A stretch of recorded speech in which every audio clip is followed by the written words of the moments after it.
Chris is still in the picture. Oh, I'm still very much in the round. Oh, Chris, he's found 3. It's down to a 2-on-2. Chris, can he close this with an ace? Oh my God! He gives him a chance at least, and this CZ kill could be everything. Finally, Zeus, he does something! Looking for a second, he connects it. Oh, and he gets a third as well. Surely he's not going to pull this one. Oh, Caldera, the man, the myth, the beast. Zywoo, no help really, but he's still hitting shots. He's already got 3. And 5. And oh my God, Zywoo! Unbelievable!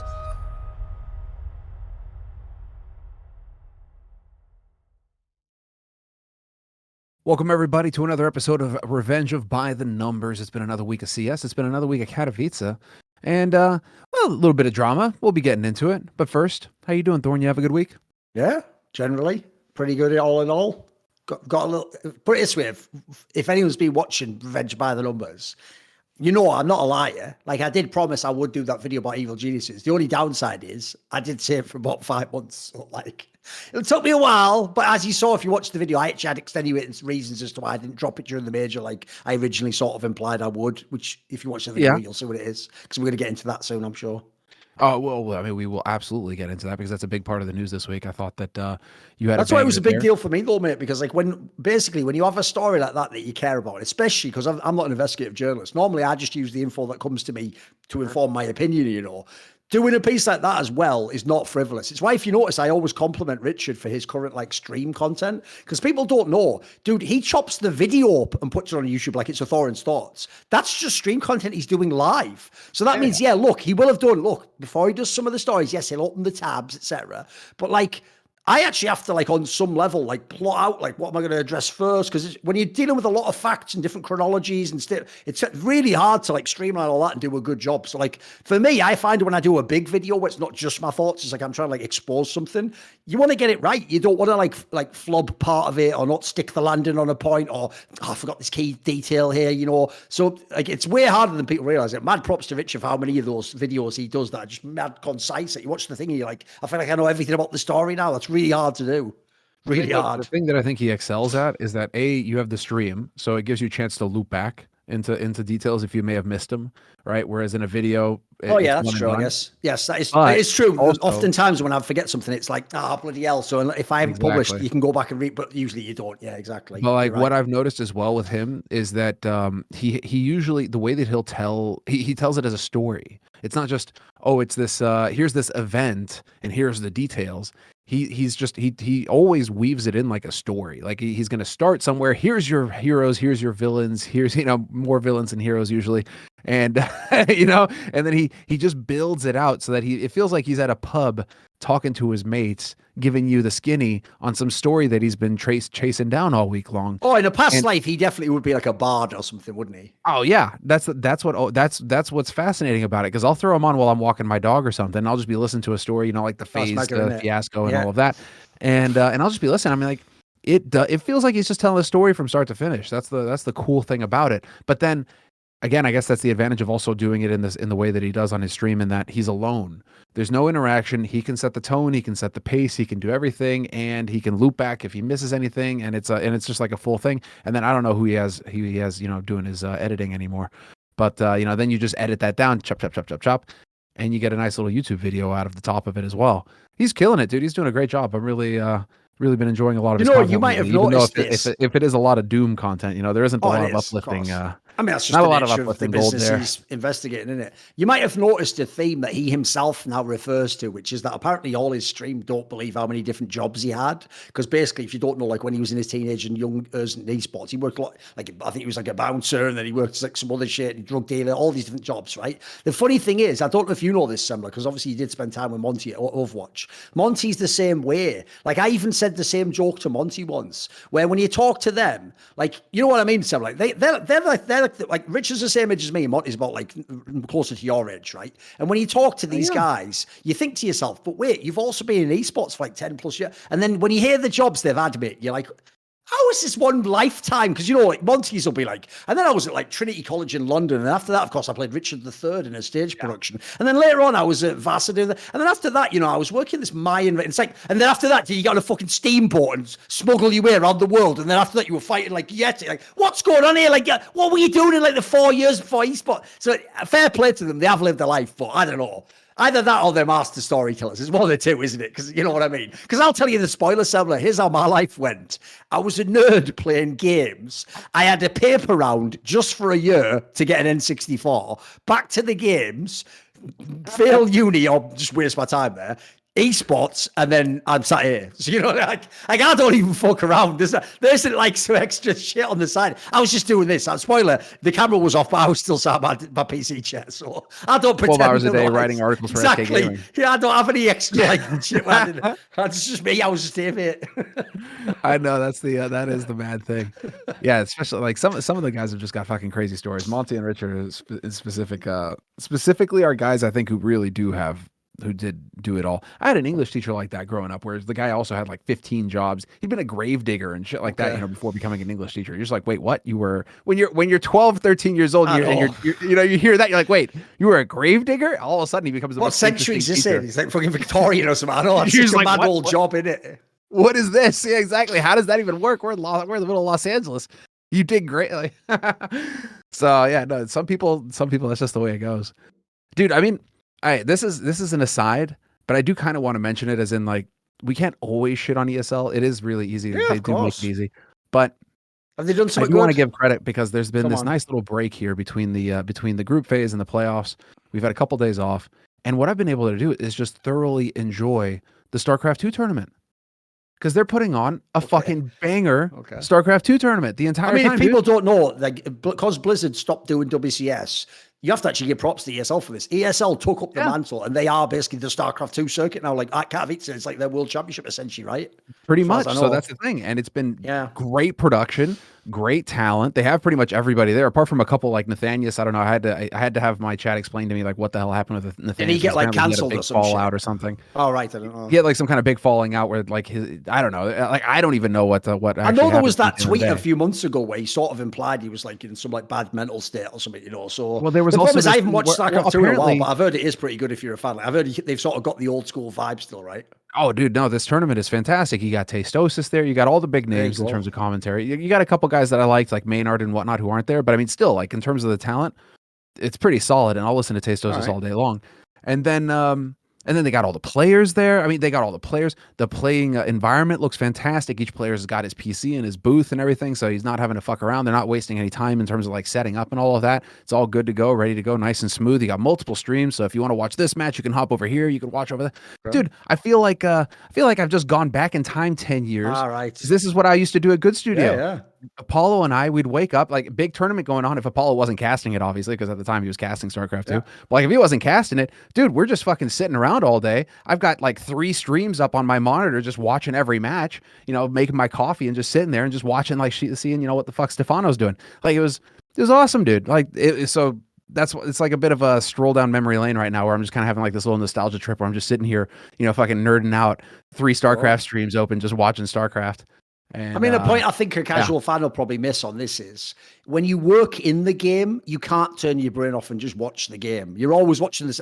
Right, I'm going to think about this for by the numbers, or I care about this team, or wow, why are they losing? Exactly. You know, you're always in some way analyzing. It's why I always say when we analyze the game, like in the green room, we're not watching like a fun game, sat back with chips, or whatever. Like, you're always thinking about brains, what point you need to make, your brain's what are you too gonna active, take away from it. You know. It's like, I mean, this is an aside, but one time I went on that Peakers Advantage podcast with Davey and Semface and I can't remember who the third person was. Yeah, that's a throwback. The third person? I forget who the third person was. No, it was a while ago they did this. But you remember that little group of people who used to do that show? And basically, one time Semface tried to come at me because since he, like all pros, he'd just done the odd event as an analyst, Semmler. And he tried to like out me publicly that like he was like, I was with you in the green, you weren't even watching the game. And I basically just completely set him straight and make him look like a fool somewhere. Because what I have to explain to him is, bro, when you've watched hundreds and hundreds of live games like that, you can multitask. Like I'm watching that game and the joke is the part of my brain that thinks of that isn't the part that's having a convo with Richard and Yanko. Like I'm doing, have you seen that?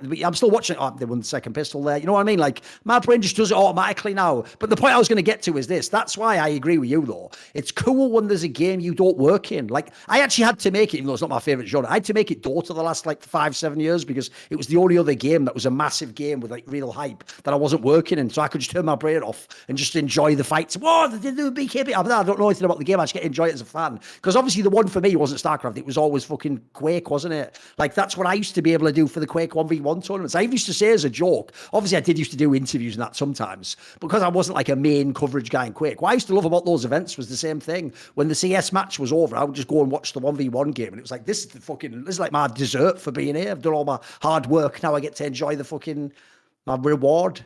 Because that is the shit, isn't it? There We is can just something be a about fan. 1v1 games though. Oh, it's the most compelling. It's just, I love them. They're so good. StarCraft 2, you can have a 5-minute fucking all out, ultra aggressive, just crazy, chaotic game. Just the same way you can have a 20-minute banger of a macro game where it's going the distance and they're having to play like all of these micro decisions all over the place and just, try and find an edge here, find an edge there. But Quake was also a lot of fun in that sense because it was 10 minutes, right? 10 minutes per match. It used to be 10 minutes in Quake Live, yeah. That was it. Quake Live is the one that I watched. I didn't watch any of the ones before, but I was watching Quake Live when I was really getting into 10 Quake. minutes is almost the perfect size because people don't know in that you used to play best of 5, but because it has the StarCraft element where if you're getting really shit on 6 minutes in, you can actually just sort of like say fuck it, like people like Havoc used to do. You can GG early, yeah. Best of 5. The good thing is you get a real nice range of maps, but you also get like some are like epic games, some is quick. It's actually the joke is that's why 1v1 was the king. Because as you're saying, like it's almost the perfect format. Like it's not like drawn out like CS is. Or League of Legends now today, or with how CS is just so much longer now. If it's an even match, you're It's going all 30 rounds now, mate. most of the time. You're going like 25 to 30 rounds, if not overtime. It's just going to be, and then it's like best of 3, best of 5.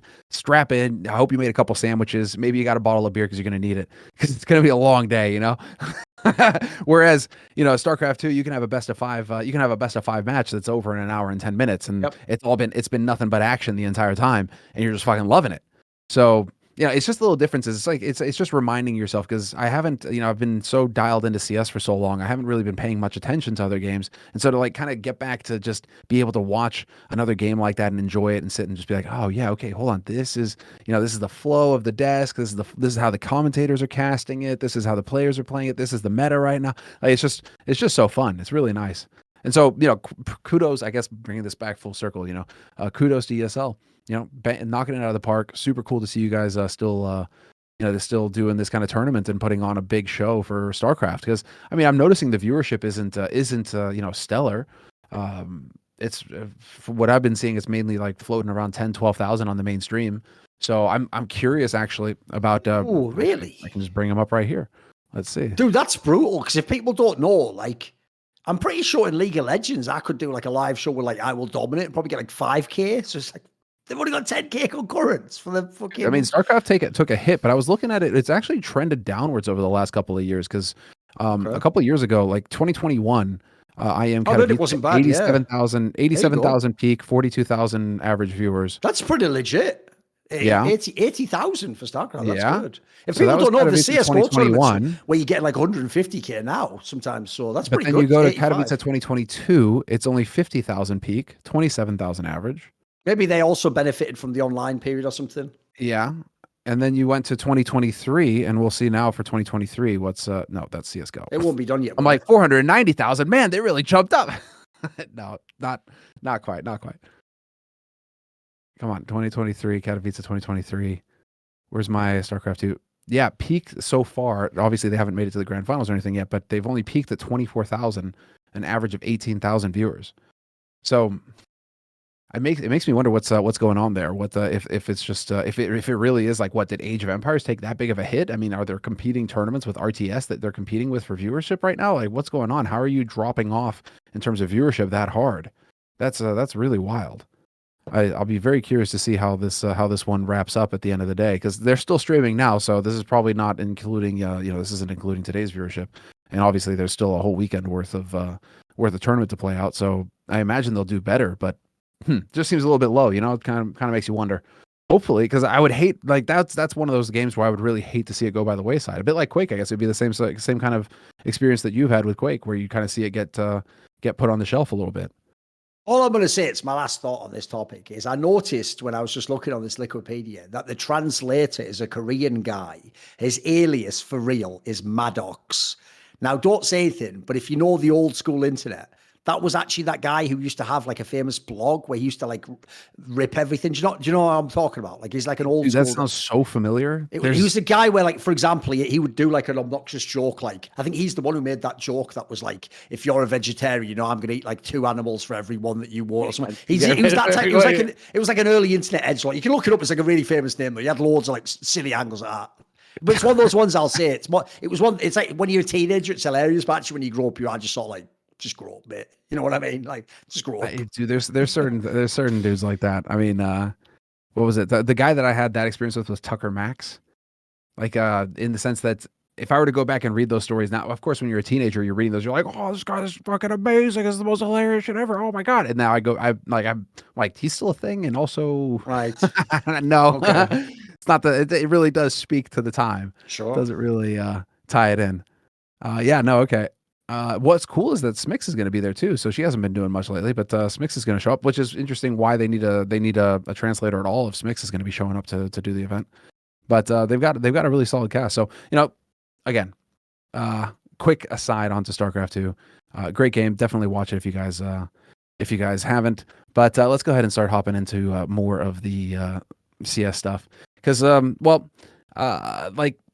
I'll mention it in passing and we'll put it into the show notes. We're not going to spend too much time on it because basically we do have like an Astralis segment every week now. It feels like where we're just kind of jumping on them. But Richard did put a nice article together covering a lot of the topics that shareholders would maybe ask Astralis, i.e., what are you guys doing? It's basically like a summary of the last few years, all the sort of weird things that have been going on and all the like where they've implied one thing and then they did the other, like all the 10-man roster, all that shit. The 10-man roster, they forcing the players to get sick notes to be able to get doctor's notes to be able to take leave. I mean, just the Hunden fiasco where he's not related to the team, and then they get a sponsor to somehow say like, oh yeah, he's creating content for us, but the sponsor never knew that. I mean, just the whole thing is crazy. But if you want to get a refresher on the whole, let's say, story arc of Astralis over the past several years, Richard's put together a great article on the topic, so you can go ahead and check it out at syrsoN. They're doing good work, man. They're crushing it with their content right now. Although perhaps, I don't know, maybe I think you're going to take point on this next story because this is obviously going to be tying up onto the video that you just did on EG. But also at syrsoN, there was a bit of there was a bit of a squiffy turn of events this week with Mira releasing an article on an EG player. And actually, I want you to clear up this timeline for me. Yes, because I was lost on video. Well. Yeah, go on. You did your video. Yeah. And then you said that there was going to be an article that was going to be released that was tied to the video. Yeah. And so we checked in the comments of your video, and sure enough, you linked to an article that Mira does. Yeah. But then Mira ends up apologizing. This is where I came into it, and so I had to backtrack and try to figure out what happened, what the train of events happened. Because I show up one morning and all of a sudden Mira's apologizing on Twitter, saying that you never meant to do this and blah blah blah. So can you give us a little bit of a rundown on what this whole EG fiasco was? So here's the premise. So obviously the article itself, we can talk about in a second. It's basically what I was implying for all these months that I'd heard behind the scenes. It wasn't just that the team is bad in CSGO, which it has been for like two plus years now. It's more that like it's systemically bad because the people at the top don't know what they're doing, don't know CS. And so even when they hire someone who does, like Malik, they don't give him control. They sort of sabotage him. But the problem is again, when they would hire someone else or they would interviewed Kassad, they do a million people. Like essentially the short of it was just really incompetent exec and people who are in the positions of power. And so they either didn't hire the good people and wasted money on bad things, or they'd hire someone good, like handicap them completely and then sort of blame them when it didn't work, like they did with Malik initially, where they fired him and implied the performance of the team was why, even though then they kicked Stewie and brought him back in. So Malik, what happened was I decided, because they'd fucked with me separately in League of Legends, I'm going to look into it. I've heard some shady stuff about what went on the CSGO division, but I actually didn't expect to find all this stuff. I thought what I'd find is like one or two stories of like they did this or that. And the joke was, Semmler, every person who was commenting me all that I would find as a source, everyone had a bad story, and it was the same people over and over again. Like it was Nicole Lapointe, the CEO, or it was this gamer doc person who's the director of performance, or it would be one of the people who was like a general manager figure, but from League of Legends, not from CSGO. It was the same names coming up again and again, and the same ways that people were getting screwed over. So the key thing was, I promised I would do a video on it because I had all the info. And in the meantime, by the way, even more info was coming, but you have to cut it off of it. You have to sort of say, this is the story, right?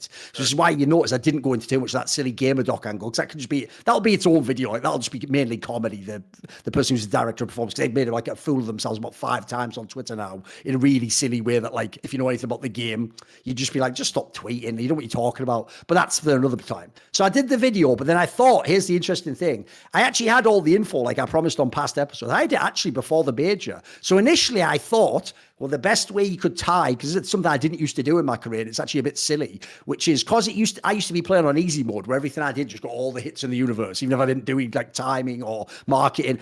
I used to just put content out there and you go, whatever. Whereas, like, in the modern day, there's too many competing things. So what you have to do now is you have to make it super topical, don't you? So you don't just put out a video like EG org sucks. What you want to do in theory is tie it to a moment when everyone's thinking, what's wrong with EG or what's going. So what I was going to do, I thought initially was, I know what I'll do. I'll drop this the day they go out of the major. Because, you know, it was a fluke sort of, they even got into the major and then you were like, well, they're definitely not going to do anything. And they didn't, right? They go out. But what happened was, not long before the major, someone came to me with the info that then became the second part of this story, which is basically that one of the players, Hexed, one of the newer ones, stupidly years ago on Twitter, before I joined EG, had said words that people would consider slurs or racially and sexually insensitive, etc. Basically words that you're not allowed to say in the modern day would get you cancelled, right? So when I found that part, this is actually where the story took a detour, because I thought to myself, I could still drop it, by the way. In fact, in some ways it's even more spicy, isn't it? The day you go out the major, not only is the org shit, but you've got someone in the org saying all things that your org flexes that you're totally against.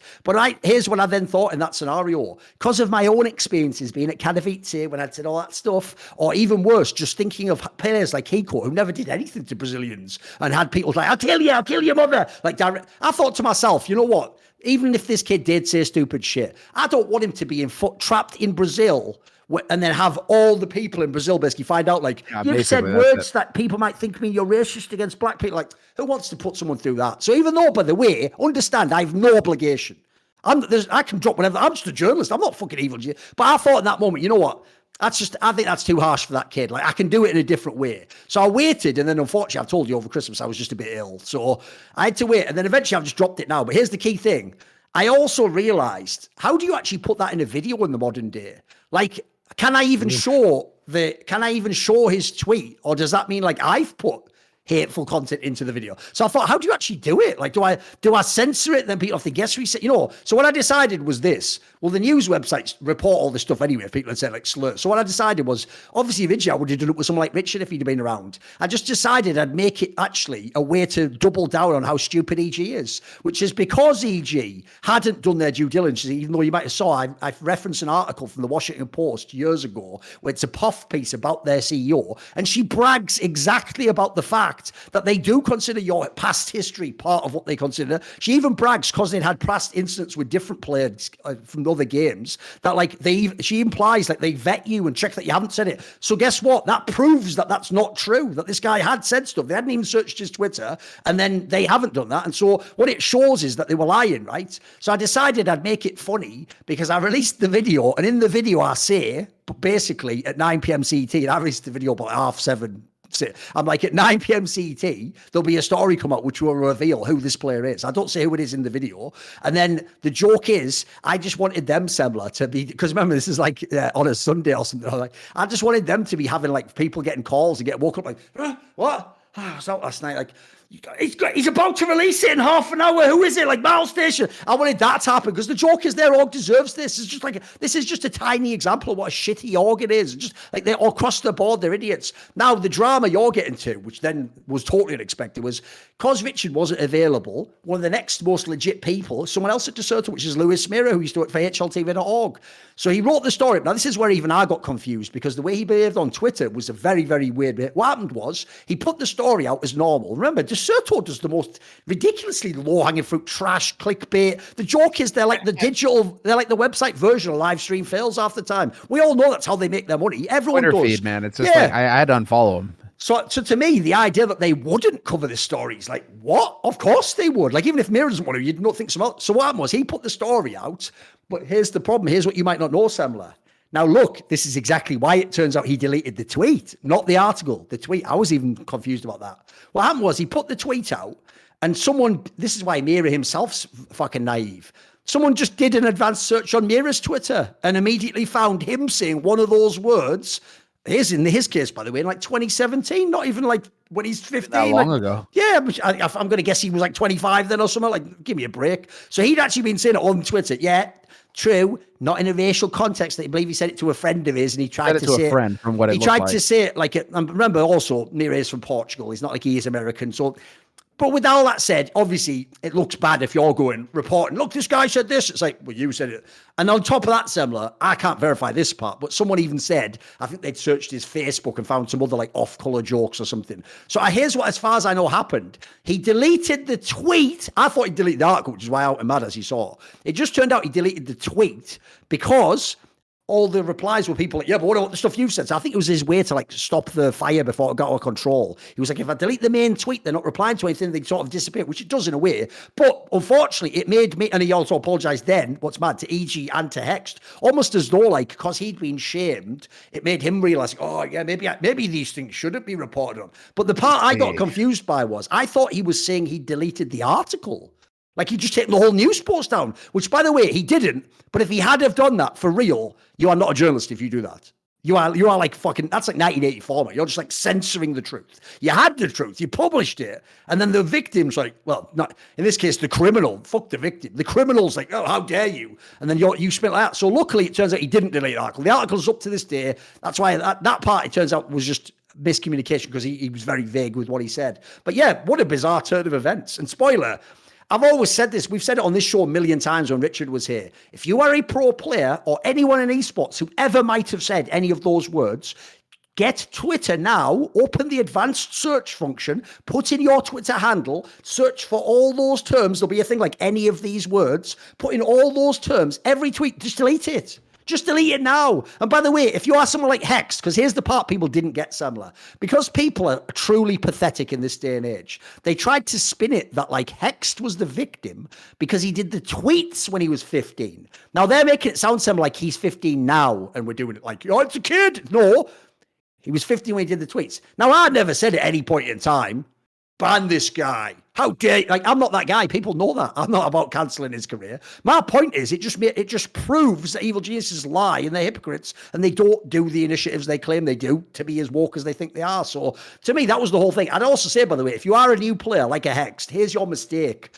Right? When you join a team like EG, you're not even a big figure. You're not a massive streamer. Your Twitter is nothing. If you have like 10K followers or whatever, just delete every tweet. I'd even just start a new fucking Twitter when you join the pro team. Why risk it? Why risk the idea that when you were 15 or 13, you said something you don't remember now because you're 19 and so much has happened since, and it was you to a school friend or whatever. Why even risk it? Just start a new account or scrub your old account. Like the old tweets are worth nothing. So I wish people would just get ahead of the problem, as it were. Yeah, that's actually, we were having that debate this week as well, where it's just like, okay, what's the turning point? At what point do you just, and by we, I mean on my stream, we were having this kind of discussion where it's just like, at what point do you turn around and just try and do you go back and scrub everything? Do you just get rid of it all? I mean, it's like there are people, believe it or not, this is real actually. There's a couple of nutters in esports who do every couple of months scrub their whole Twitter account. But I'll tell you the thing, Semmler. You think at first, like, it works though, because remember, unless you decide to like screenshot it that first time they did it, you remember an old tweet, you can't go back and find it. It's actually quite an effective method. I'm not going to do it myself. I'm not doing anything, but I mean, I can see why they do it. If you actually can see why they do it. Either. But the problem is just like, how do you keep ahead of the changing rules as well? Because of course, the whole point of the game is that the rules are constantly changing, and so you don't know what's going to get you censored next. No. And so it's at one point it's because dude, this is the joke that I was making. Obviously, is that holy shit, is it a good thing we didn't have social media back in the 90s?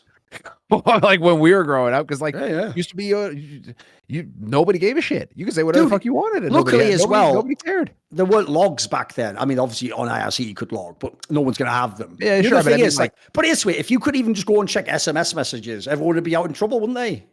Everyone would just say something dodgy. Conversations, just hanging out with your mates. You're saying shit. I mean, now it's like everything's on video because everybody's got a phone, so they're always recording shit. So it's like you don't know what you're saying if you're on camera or not, and all that. It is really one of those things though that will be the major disconnect, I think, going forward. I.e., there will be our generation who are the last generation to remember what it was to grow up without a phone and without the internet, without constant supervision and access. versus these new generations, they will have literally grown up with that from day one in some cases. Like kids like Monacy and all that, they won't know what it means to not have a phone. They'll have spent their entire lives with the internet and a phone and everything, and constant video, and everything is permanent. Just like the neuroticism we're going to deal with going forward is just like, oh yeah, your whole life can be, like this hex situation where it's like you're fucking around and years later, oh yeah, nope, you have your dream job. I'll give you an example. You're not allowed to have that anymore. I won't say who intentionally, even though by the way, it is someone actually still somewhat within CS. Or if I was mean, I'd do it, but I won't. Right? Years and years ago, this will show you how different the internet was if someone's a modern day fan. Right? I'm off the top of my head, I think this was in like 2008. Do you remember back then there was like a scenario where Russia was in some kind of like a conflict? I'm going to say it's with like Georgia. I think it was with Georgia. They had like some sort of a weird conflict, like a mini war or something, right? Not unlike on a smaller scale what's going on now with Ukraine, if people don't know, before they had Chechnya and all that kind of, right? When this happened, I'm going to say it's about 2008. At the time, I remember an actual Russian pro player coming on to Western forums like ESEA, like Americans and stuff, and just arguing with people and saying like, you're wrong and that's propaganda, like Russia didn't do this and we didn't do this crime and stuff. And back then, by the way, that was just posts on a forum. There's nothing came of that. No one was like, whoa, sanction this guy. The joke now is if you just did the equivalent now, if you're Russia, it'd be the end of your career forever. Forever. Keyword forever. Like there'll be no coming back. Like, well, you'd have to do the craziest mea culpa forever after that, wouldn't you? And almost like betray everyone and fucking grovel forever. Like you can maybe in that sense, but like the idea is back then it was just considered like you could look. Maybe some American thought he was an asshole or disagreed, but no one ever thought of like he can't be a pro because he said that. But in the modern day, like we're through the looking glass now, of course. Like as you say, it's the worst thing isn't just is what he said right now. It's the idea because it's on record. If it's ever wrong, retroactively you're just done. And you can't go back in time, can you? We fucked around with that idea that, well, it's this kind of thing that we're thinking about now, where it's everything is academic. But you mentioning that reminds me of a conversation that I had with somebody in Russia, in Moscow, last time we were there for Epicenter, where we were having a conversation at a table. It was a group of guys, different nationalities. And but one of them was Russian, and just one of those kinds of conversations started where it was like something sparked it, and it was like, but then Russia pushed here or something like that, and the Russian guy, was like absolutely not having it. He gets up and he's just like, that is bullshit, blah blah, and it turns into this mega heated debate, and and the guy storms off. And he was like, oh, okay. When you exist online, or when you constantly exist in these online spaces, you don't really get that element of real, like it's all academic, it's all like, oh, but in this hypothetical scenario, we could be discussing this or that or other, whatever, these are all just ideas that we're discussing. Nothing, it's not really for keeps. It's nothing really mattering. But then when you actually have those kinds of conversations face to face, or there are some conversations where it's just like, no, it's not an academic thing. This is a real thing. There's skin in the game. It's a part of reality for this person. And you can't just bandy words around about it, because you may get punched in the face. I mean, it's just, it may be, and all of a sudden reality comes crashing home. Whereas, maybe you were having some kind of masturbatory, mental exercise where it's like, oh, I think this or that or whatever. No, it's that again, that line where when you spend too much time on social media, I guess everything just becomes academic. Or if you spend too much time at university, everything is just academic, and everything is so sterile that when confronted with actual consequence, I mean, we can tie this back into CS:GO. It's everybody's wondering about Na'Vi right now, and I'm just sitting here going, holy, I'm amazed that they've made it this long. The whole, everybody's like, oh, Na'Vi are really dropping off. I'm like, dude, they made it a year. They made it almost exactly a year now, in one of the most divisive environments possible, high stress, high pressure environments possible, because we're over here living online where it's like, oh, this, that, or other. Whereas these guys, it's their life. It's their family in some cases. Electronic.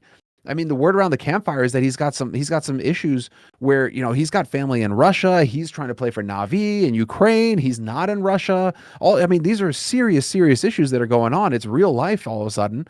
And so you're experiencing that disconnect where it's like, well, there's this hypothetical conflict with these hypothetical people, like with these people, they're all kind of just like figments of my imagination because it's happening through a screen. Whereas, for some people, it's a very real thing. Why Richard always makes that point that like it isn't as simple as telling you that because you, an idiot on Twitter, want to see a tweet from like Virtus Pro saying like it's not a war, it's all like you might want that, but like the point is the reality of that just doesn't make sense for those people and what might impact their lives. Richard always makes that point. It's like the joke is you're sort of saying to someone, I accept on your behalf the consequences, even though I don't know what they are, that would come from what would make me happy. But you actually wouldn't have to be the one who lives with it. You know what I mean? Like in this particular scenario, the consequences massively, unfortunately, outweigh what you might consider a nice tweet. It just doesn't make sense, I'm afraid. In your career, in this case, this is like this has got to be it's implied in Russia you can go to prison if you say the wrong thing about the war. And I mean, especially when there's all of this pressure to be back home and to be participating in some way, shape, or form, and yet you're over here playing. You're here doing your job. You're here with your career in an incredibly high stress environment, trying to win tournaments, win titles. And you're still having to find this kind of like balance where, I mean, it's just a nightmare. It's just a nightmare situation. And so all I can say is I'm amazed they made it this far, considering the level of fame those players have in that region. I mean, Simple, Electronic. I mean, these guys are superstars. So we don't even know the level of pressure that they're exposed to just on social media, et cetera. They must be not even touching social media at this point just to maintain their sanity, to have a chance to focus on the game itself, because otherwise, I mean, dude, just the deluge that they must be getting on a day-to-day basis has got to be nuts. So again, we can just rope this back into Katowice and Katowice results right now, just because it's been dicey for Navi. They got completely plastered by G2 in the upper bracket final. Granted, already qualified. They did do the necessary job. They were just playing in that upper bracket final for seed, right? So they did the necessary job of getting there. After that, you're not dropping to a lower bracket. Now you're already in. So you lose to G2. Okay, fair enough. But it wasn't a pretty loss. It was a complete one side. It's not even like they were getting any kind of headway. They just got plastered. They just got destroyed. So there's that clip that's going around right now where Monacy beat Simple 13-0 in duels. Like Simple didn't kill Monacy once. So just Monacy ran roughshod over him the entire time. And somebody put a highlight together where you could see the perspectives. Right. There's no mercy there, but it's awesome because you just see side by side the perspectives, and it just feels like Simple was just never stood a chance against the kid. By the way, though, just as usual, in case someone needs to know how insane Simple is, right? So despite all of that, Semmler, and Simple's having a down tournament and Monacy's outperformed, he's still the 12th ranked player in the tournament. Yeah. I've always said, people don't know this. I actually had a whole concept about this. What shows you how insane Simple is the flaw of his game. Like, for real, the flaw of his game. Remember, the ranking he has right now, right? He has a 1.17 rating, Simple. Like, you do understand, if like Rops or Twist said that, we'd be going like, they're having a really good tournament. And they're some of the best players in the world. So, no, I'm with you. Like, put it this way, Navi's in a lot of trouble right now. It's not even just the NPL guys' fault. Like, the whole team in general's got, like, everyone's a step off. The team structure's not that good. You are right as well. Obviously, the pressures, if anything, only increase externally. That seems like it's never been relieved. I thought it would go away after a while, but from what I've seen, actually, because the whole conflict hasn't ended, if anything, it's made people almost like, because I think this is why, in my speculation as to why people do things like tell Simple, like, you're a traitor, you have to do X, Y, and Z, is because since they feel powerless themselves to do anything about the situation, they think anyone who has any more influence, like, but if he does it, but then I get it. You're sort of someone who's just trapped and you feel like I'm going to try everything, but I do think, like, I can't really see how a CS player is going to help them out, No. It seems like you're just putting pressure on that guy. It doesn't really help anyone. Like, obviously people do that, sadly. They deflect their own feelings and that, but it's obviously fucking harsh, isn't it? No, that whole I mean, dude, it's like I think I can imagine them just basically living in hotels for the past year, because they're not going home. In itself. Yeah, they're not going home, and that's exactly. That's hard when you can't cook your own food. You're in a different place all the time. You can't get any everywhere. Kind of rhythm going. What do you do? Huh? I said there's ants everywhere, obvioly. And you remember that story coming out of the beds? Yeah, exactly. Moldgate. But I mean, dude, it is one of those touchy things where it's like you don't want to just throw them under the bus either. But you can't cut them complete slack. But at the same time, dude, what a nightmare year. So the whole Navi thing, as far as their performance so far in Katowice.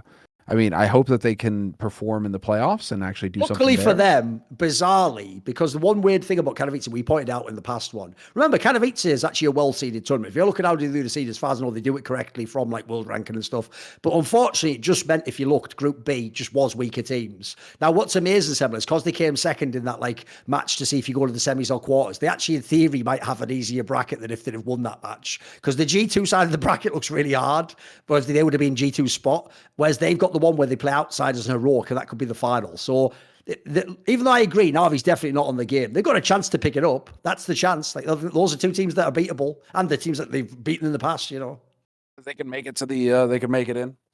I mean, we might as well. Wouldn't that be the cool final, like Monacy versus Simple in the Katowice final? That'd be pretty fucking banging, right? Yeah. That's you can hope for the rematch so that Simple's all fired up and ready to go, and then you actually have like a proper duel between those two. That would be sick. Yeah, I'm pretty. I mean, obviously, you know, I'm about to say like I'm pretty pleased with the brackets. Of course, we are living in a world where FaZe got knocked out, which just blows. It just completely kills. I mean, it's not like they're done in terms of this the Grand Slam, and at least there was some emphasis put on the IEM Intel Grand Slam towards the end there, where, you know, they were starting to make a narrative out of it. They were trying to put some emphasis on it. They were asking the players about it, so you know they were trying to make it a thing. But they still have 3 more shots at it. They still have the ESL Pro League. They still have IEM in Brazil, and they still have IEM Dallas. So it's not the end of days for FaZe, but this is still it's still not pressure great mounts, that the they're less getting knocked out chances in you the have, group. right? Every chance that goes by, the pressure's going to increase whether you win the Grand Slam or not. And obviously, by the way, the worst thing is if somehow you don't do it in the end, even though technically it's supposed to be a bonus for you, you will feel like, nah, we let one go there. Because if people don't know, a lot of people won't know this detail. Carrigan was the one who could have won the first Grand Slam. His team was at like 2 titles or something, and then they stayed there, and then they didn't win, and then Astralsi came along and won it instead. So it's like, there's not many people ever going to get 2 cracks at that. So like, mate, you want to win one of them. And then the other thing I would say as well is, I actually don't think it's panic stations for FaZe. Like, this was a tournament where you go and look like Brokey didn't play that well. Like, Twist was pretty good. Rops was like good, but not amazing. You know what I mean? The actual stars didn't turn up. Twist did, but the others didn't turn up for me. Whereas if you actually look how they played, it was very close to where they lost to Liquid. As usual. The thing with FaZe, I always said this last year, FaZe even used to always win these close games. And it's like, I always said if they did become like the number 1 team of all time, say they won the Grand Slam, 2 majors, you know, like got the actual career resume to go head to head with the Astralsis and the Fanatics, they probably wouldn't be the number 1 because they weren't the one who just smashed everyone. They were never dominant, but it was just really cool. Like, they were just the most clutch winners ever when they won, didn't they? Like, they would always, every time it went 13-13, 14-14, you just knew they would pull out the round, didn't you? Carrigan had called some crazy T-strat, Twist would get a double headshot, Brokey would win a clutch, like Rops would win some impossible D. That's what used to always happen. Now, they get to the same exact position in the game. You notice they're never getting rocked out of these tournaments, but when it's on that big round, they don't win them anymore. It's just, I don't know if it's the morale of the team, but the magic isn't there. That's the problem. The rest of the team looks good. It's just the magic isn't there at the moment. You know. Well, there's one round that's going to be haunting them for a fucking long time, and that's the 14-14 round on Nuke against Navi, where Rain takes that Molotov out. Dude, you're just sitting here going, no. That's how you lose it. You know, just the timing of it, holding the angle, has everything right, and then just pulls the Molotov out as Nico comes around the corner, and you're just saying, well, there's the map. And against G2, you very hard to come back. You said Navi, but you meant G2. Oh, right, G2. Sorry, G2. But that's what starts that chain reaction to put FaZe into the lower bracket. I mean, FaZe dispatch IHC, which, you know, that's expected. IHC, I think they did a terrific job themselves. They did pretty darn good. They managed to they succeeded in the mission that I set out for them, which was to remove all the Brazilian players from the tournament, which they did. Took out Pain, took out Furia. Okay, no more Portuguese. So I mean, what will be interesting to see is the impact that has on viewership. Because again, I want to kind of, I'm over here like some mad scientist. Like, I want to experiment with the viewership, like see, you know, what the impact is. You know, like, do we get Portuguese fans or not still tuning in? Because I mean, obviously that would be good. But without the Portuguese teams in there, or the Portuguese speaking teams rather, the Brazilian teams, we'll see how that pans out. But I mean, IHC.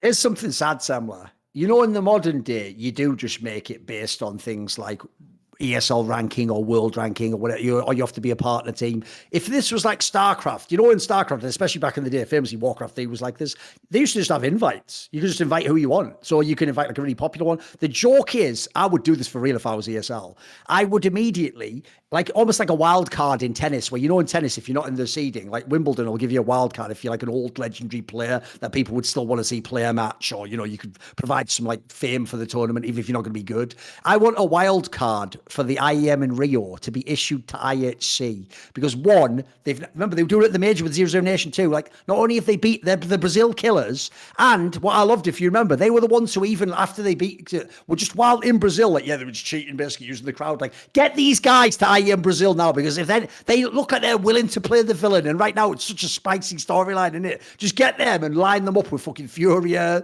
Imperial, 0-0. Just have them play them all. Just have them play them all, like the Executioner or something. No, Make it like a Royal Rumble. Careful with that use of the word, you know, because metaphorically, of course, exactly, yes. Yeah, they're going to be in Brazil. It's not gonna go great if once again the Brazilian fans get denied a chance to watch their teams play. IHC are just out there fucking dispatching people. That would be outrageous. I mean, congratulations to them. I mean, it is worth mentioning that there has been a spot of drama around the IHC. I know, brand. mate. When you saw this, it's like they can't catch a break, can they? Like right after you've had those good results. I know what you're talking about. Yeah. No, dude. So the title of the story over on play.gg is Mongolian underdogs IHC danger, founding members arrested. So 3 of the founding members of the organization have apparently been arrested because their crypto coin, on fraud charges essentially, because their crypto coin has that their organization is based off of has completely tanked and lost 96% of its value since it's launched. And and so quite a few people who invested in that coin are now complaining to the police, saying, by the way, this is, you know, there was supposed to be some kind of security behind this. Apparently there isn't any kind of security. Can you guys do anything? And so these founders have now been arrested. And so we'll see how that goes. One thing that just came out. Obviously, the fear is hopefully this doesn't wreck the org. I mean, the players can't travel and all that jazz. Because right now, like, that's the sad thing, isn't it? Right now, like I'm saying, is when you want to see them play again. Like, they actually look at the teams they're beating. Remember, guys, they're not beating these teams they're beating them in best of 3s on LAN. These aren't even like fluke games. Like, they're winning. Like, I actually do want to see that team that have like mad upset potential. It reminds me of the old Tai Lu. You remember when they had like they could come along and beat you once in a blue moon, right? It's like a different era now, because if you qualify for events, you're going to get a stipend from the TO to make it there, right? Okay. In terms of flights.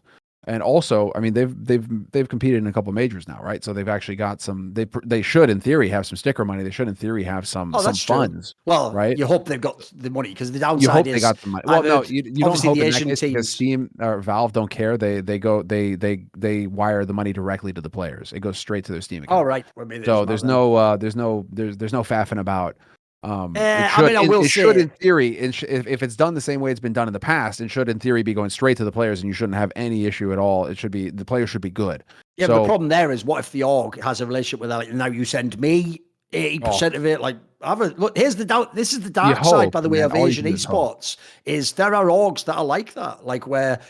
Like, I have to be careful what I say, because I'm talking about massive orgs in Korea. Put it this way, I've heard of some enormous orgs in Korea that had like superstar names that you would know, where like maybe now they've got the sick deal, Semmler, and it's mainly in League of Legends because of China, believe it or not, because China brought so much money to the table. It made the Koreans have to be more legit with like the counter offer. But I heard back in the day, if like a giant player got a sponsorship, maybe he just keeps getting his salary and the sponsorship goes to the company, and they're like, well, we got the sponsor. You know, it's not the same as the Western series. But with that said, yeah, if they wire it directly, hopefully we can take a little stroll behind. We can take a stroll down memory lane there real quick as an aside.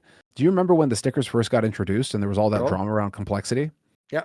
And that was a major issue back then. And the other one was Dignitas, if you remember, because Dignitas used to have like the Danes, and originally Audi was the same thing. By the way, here's what's funny. At the time, because Richard Tall Angle he's always a player advocate, he took, I think, a little bit too harsh an angle on that.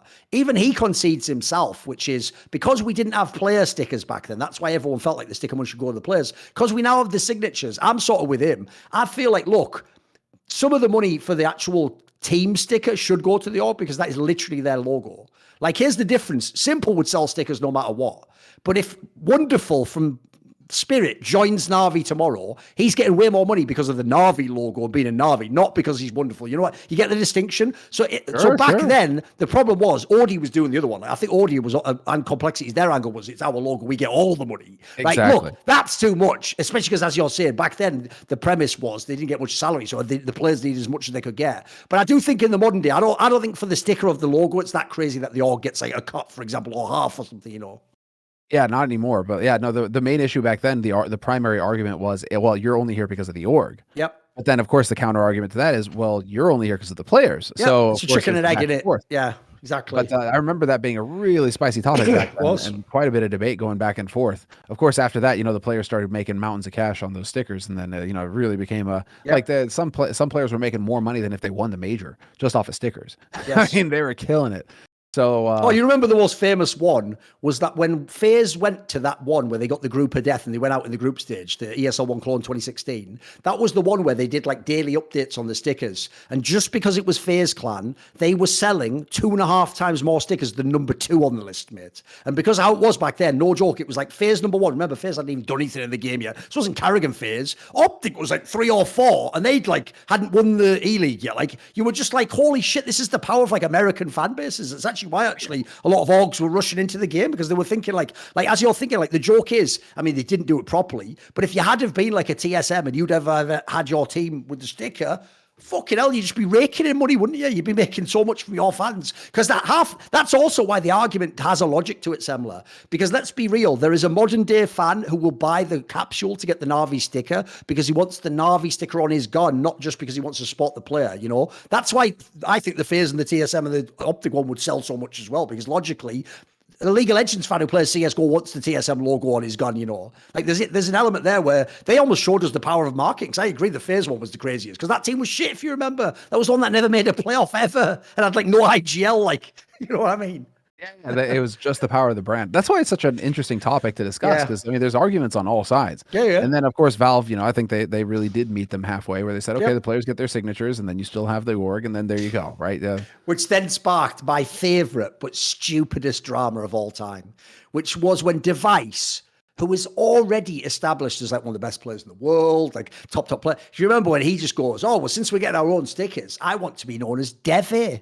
And everyone was like, excuse me? And he goes, yeah, it's just what they used to call me at school. So from now on, don't call me Device. My name is Devi. And the best part is Valve just goes, nah. This is true. The fans don't know. For real, Valve just were like, nah, you're not called Devi. And he's like, I am. And they're like, no, I'm pretty sure you're still called Device. And he actually, this is not a joke, had to keep calling himself Device. And that's why to this day he's called Device, which is why famously the tie-in is, I made that stupid joke where before Astralsi won everything, when they used to be the team who could win everything, but they could also lose and choke. I used to have that joke where to tilt the Anchor, every time Device like hit some mad like 2K, I'd be like, Devi in the building. But then Yanko was trying to use it against me. Like if he shit the bed and like was having like 4 kills, he'd be like, where the fuck is Devi then? Where is he? And I'd be like, yeah, you're right. It's just Device today. It's just Device.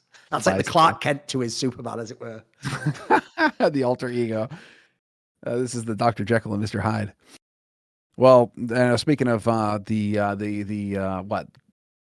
I'll give you my little bomb now, because I saved the little bomb. You might notice. Well, hold on. Before we get into the bomb, because I know what you want to talk about, but like before, well, I don't know what you want to talk about, but it's in the notes. So okay, I'm assuming it's gonna be good. But we could have a little bit of a laugh real quick, because the whole IAC thing, right? So that comes out, that breaks. Founders arrested for fraud, and we'll see what happens there, and if it screws the team or not. They did Dave Lee, co-founder. And currently a chairman of IHC Esports and CEO of XMeta Exchange. So, tied into crypto, tied into all of it. They released an official statement to try to address this situation. And it's some of the best corporate speak I've read in a long time, i.e. it says nothing. But it was pretty amusing. So we had fun with the NIP one last time, so I figured we could go through this one. The management, official statement. At the top, the management of IHC Esports would like to address recent events and express our deep regret over the dissemination of misleading information concerning our organization. This malicious act has caused significant harm to our team and impacted their well-being. Despite these challenging circumstances, we remain unwavering in our commitment to our mission and vow to compete with honor and distinction in all future endeavors. So already, Okay, fair enough. What was misleading?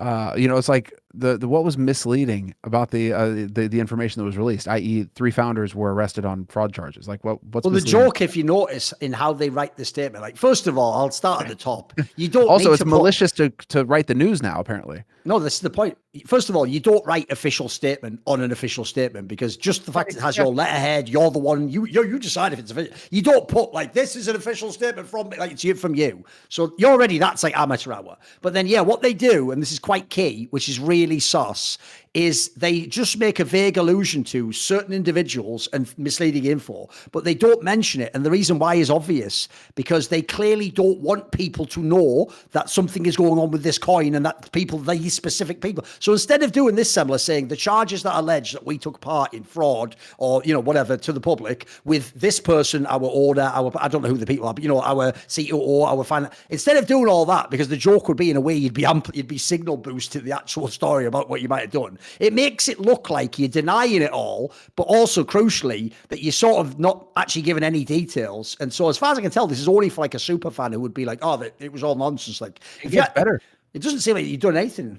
It gets better. So, second paragraph, we would like to categorically state that certain individuals have no involvement with our management and operation, and we deny these allegations in the strongest possible terms. Problem with that, by the way, is that doesn't even make sense in English. Like that just seems just implies that so anyone, because they mean what they mean there is the specific individuals named in this misleading information would be what you'd write, okay? But they're just making it sound like no one ever was ever involved in anything wrong. Yeah, where did this come from? The spread of misleading information has not only affected our team's morale, but also threatened the stability of our operations. We would like to, I think that's the issue, is the stability of your operations, homie. We would like to assure all stakeholders that we are fully committed to safeguarding the integrity of our organization and protecting the interests of all parties involved. I'll tell you something really interesting about the way this is written, is even though it's very amateurish from a PR standpoint, it's very interesting if you understand the way the law works, if something was to be used in court. Because you notice how all they ever say is that they would like to. Yeah. We would like to categorically still. Well, are you doing it? Well, we'd like to. We'd like to assure you that everything's fine. But is everything fine? Well, we'd like to assure you it is. Why aren't you just assuring me? Like do you know what I mean? Like I would be very specific with my language there. What I would say here, Semmler, is I can assure my stakeholder. But I tell you what, if that meant I go to court and get fucked, I might just say I would like to. I might be a little bit more careful what I say. You know what I mean? Yeah. Yeah. No, this is always the double speak that you get with these sorts of situations, right? Well, we would like to, but we'll look into it, and it's just saying that. That's the thing. Saying that and like, okay, fine, fair enough. But then going above and saying, okay, dissemination of misleading information, and this is a malicious act. It's like, well, that's a bit on the nose. Also, unfortunately, that's like politics, isn't it? Like in the modern day, you do the Darvo, you just like flip it. I'm the victim and you're the one doing it to me. Like the joke is, that story I said earlier about the EG one? People did that to me. Suddenly, I'm the aggressor and the evil person for outing that an orgs lied and that they're players. Remember what I said in that? Yeah. I made this point on TikTok. The person who put the hexed guy in that situation is evil geniuses. It's not even hexed, because hexed himself, if he joined an org log, it'd be his fault. But he joined an org that said they vet you. So if you've gotten through the vetting process, you're vetted. So the joke is it's EG that made that happen to him, not me, not Hex, no one else. So yeah, I think it's just weird to phrase it that way. Also, this is the other thing is that I commented on that video. It was worth the wait. Looking forward to the side quests. And somebody comes in and says, "Bruh, disappointed in you. You call yourself a Christian and you support Thorin ruining some kid's life over comments he made years ago." By the way, it's like, in what context is his life ruined? No, but here's the other thing. You are aware that guy's getting mad at an imaginary strawman. There hasn't been a cancellation. No, exactly. It wasn't even on Reddit. They did any of this stuff, That's real. It has never been featured on that Dassault. You can't find that Dassault article. There's nothing. It hasn't even been a blip on the Reddit. In fact, even people who enjoyed my video, that's the least important part to them. So there has no one that. And then secondly, they've done that thing that you know about that does tilt me off the face of the earth, where someone goes, look, I don't believe in God or Christianity at all, but you do. So is there any way I can mind fuck you using your beliefs into thinking what you did is wrong, when actually conveniently just plays into what I want to happen? It's like, what a fucking disingenuous bad faith argument that is, though. Because the premise should be, you don't even agree with that logic, Because by the way, that just shows you how whack people are. It's like, I thought you were a Christian. Like, oh, now you're going to judge me, random guy on the internet. I don't think so. Exactly. Come on, mate. Who are When you? get that, Who the but fuck it is are very you? convenient though, because I mean, when you get a leader like that, it's like, oh, cool, I can disregard everything you're going to write after this. Fantastic. Okay. Also, Semmler, I'll tell you the clapback if you want one. I'll make it biblically based. Even though, look, I am a brilliant guy. I'm a very moral person, but you can pretend if you want this angle, if they think I'm scumbags. Just say, what do you mean? Why can't I associate with Thorin? Didn't our Lord associate with the prostitutes and the tax collectors? Indeed. That's fire. There you go. There you go. And we're not talking. Well, I could make a political joke there. Not like certain politicians, but that way, or political figures. I mean, he was being a good guy around them, not just fucking. He wasn't just soliciting them, was he? Like, come on. He wasn't. Come on now. But yeah, no, that is because that's true. It's just that's so always silly. the weird It's angle in it. silly Yeah. how you keep getting these kind of surface level takes where it's just like, did you even watch a video? Odds are you didn't, and you're just, and then you're going to use every little scumbag trick in the book to try and make it turn it onto me in some way that I'm a bad faith actor. Like it's one of those things where it's just. No, you find that angle the wackest anyway when they specifically come at me or Richard. The angle of like, you're just trying to do something like ruin a guy. Yeah, we by definition have lived our lives the opposite of that. But yeah, you've just nailed it. But guess what? No one. It's like I'm the greatest bank robber of all time by his logic. He's never even investigated a bank robbery, but he caught me first time. What are the fucking odds, mate? You know what I mean? You obviously didn't, did you? You didn't catch me. You know, either I'm that good and I got away with it for 20 years, or I'm so shit a random idiot caught me instantly.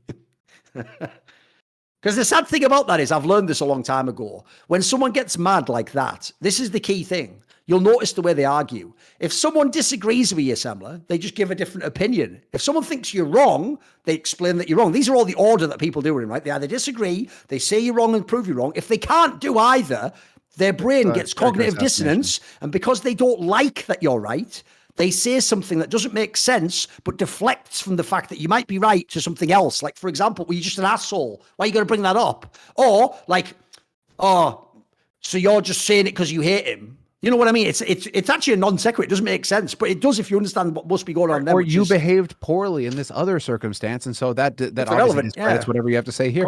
Like, it's just character assassination, but that's the main go-to these days. You know, it's no longer about actually challenging arguments or even trying to understand what the person writes. It's just, oh, I don't like this person, or I don't like what they're writing, and so I'm not even going to try and address the points made. I'm just going to attack them personally, because that's how you win now. You just destroy somebody's character in public and move on.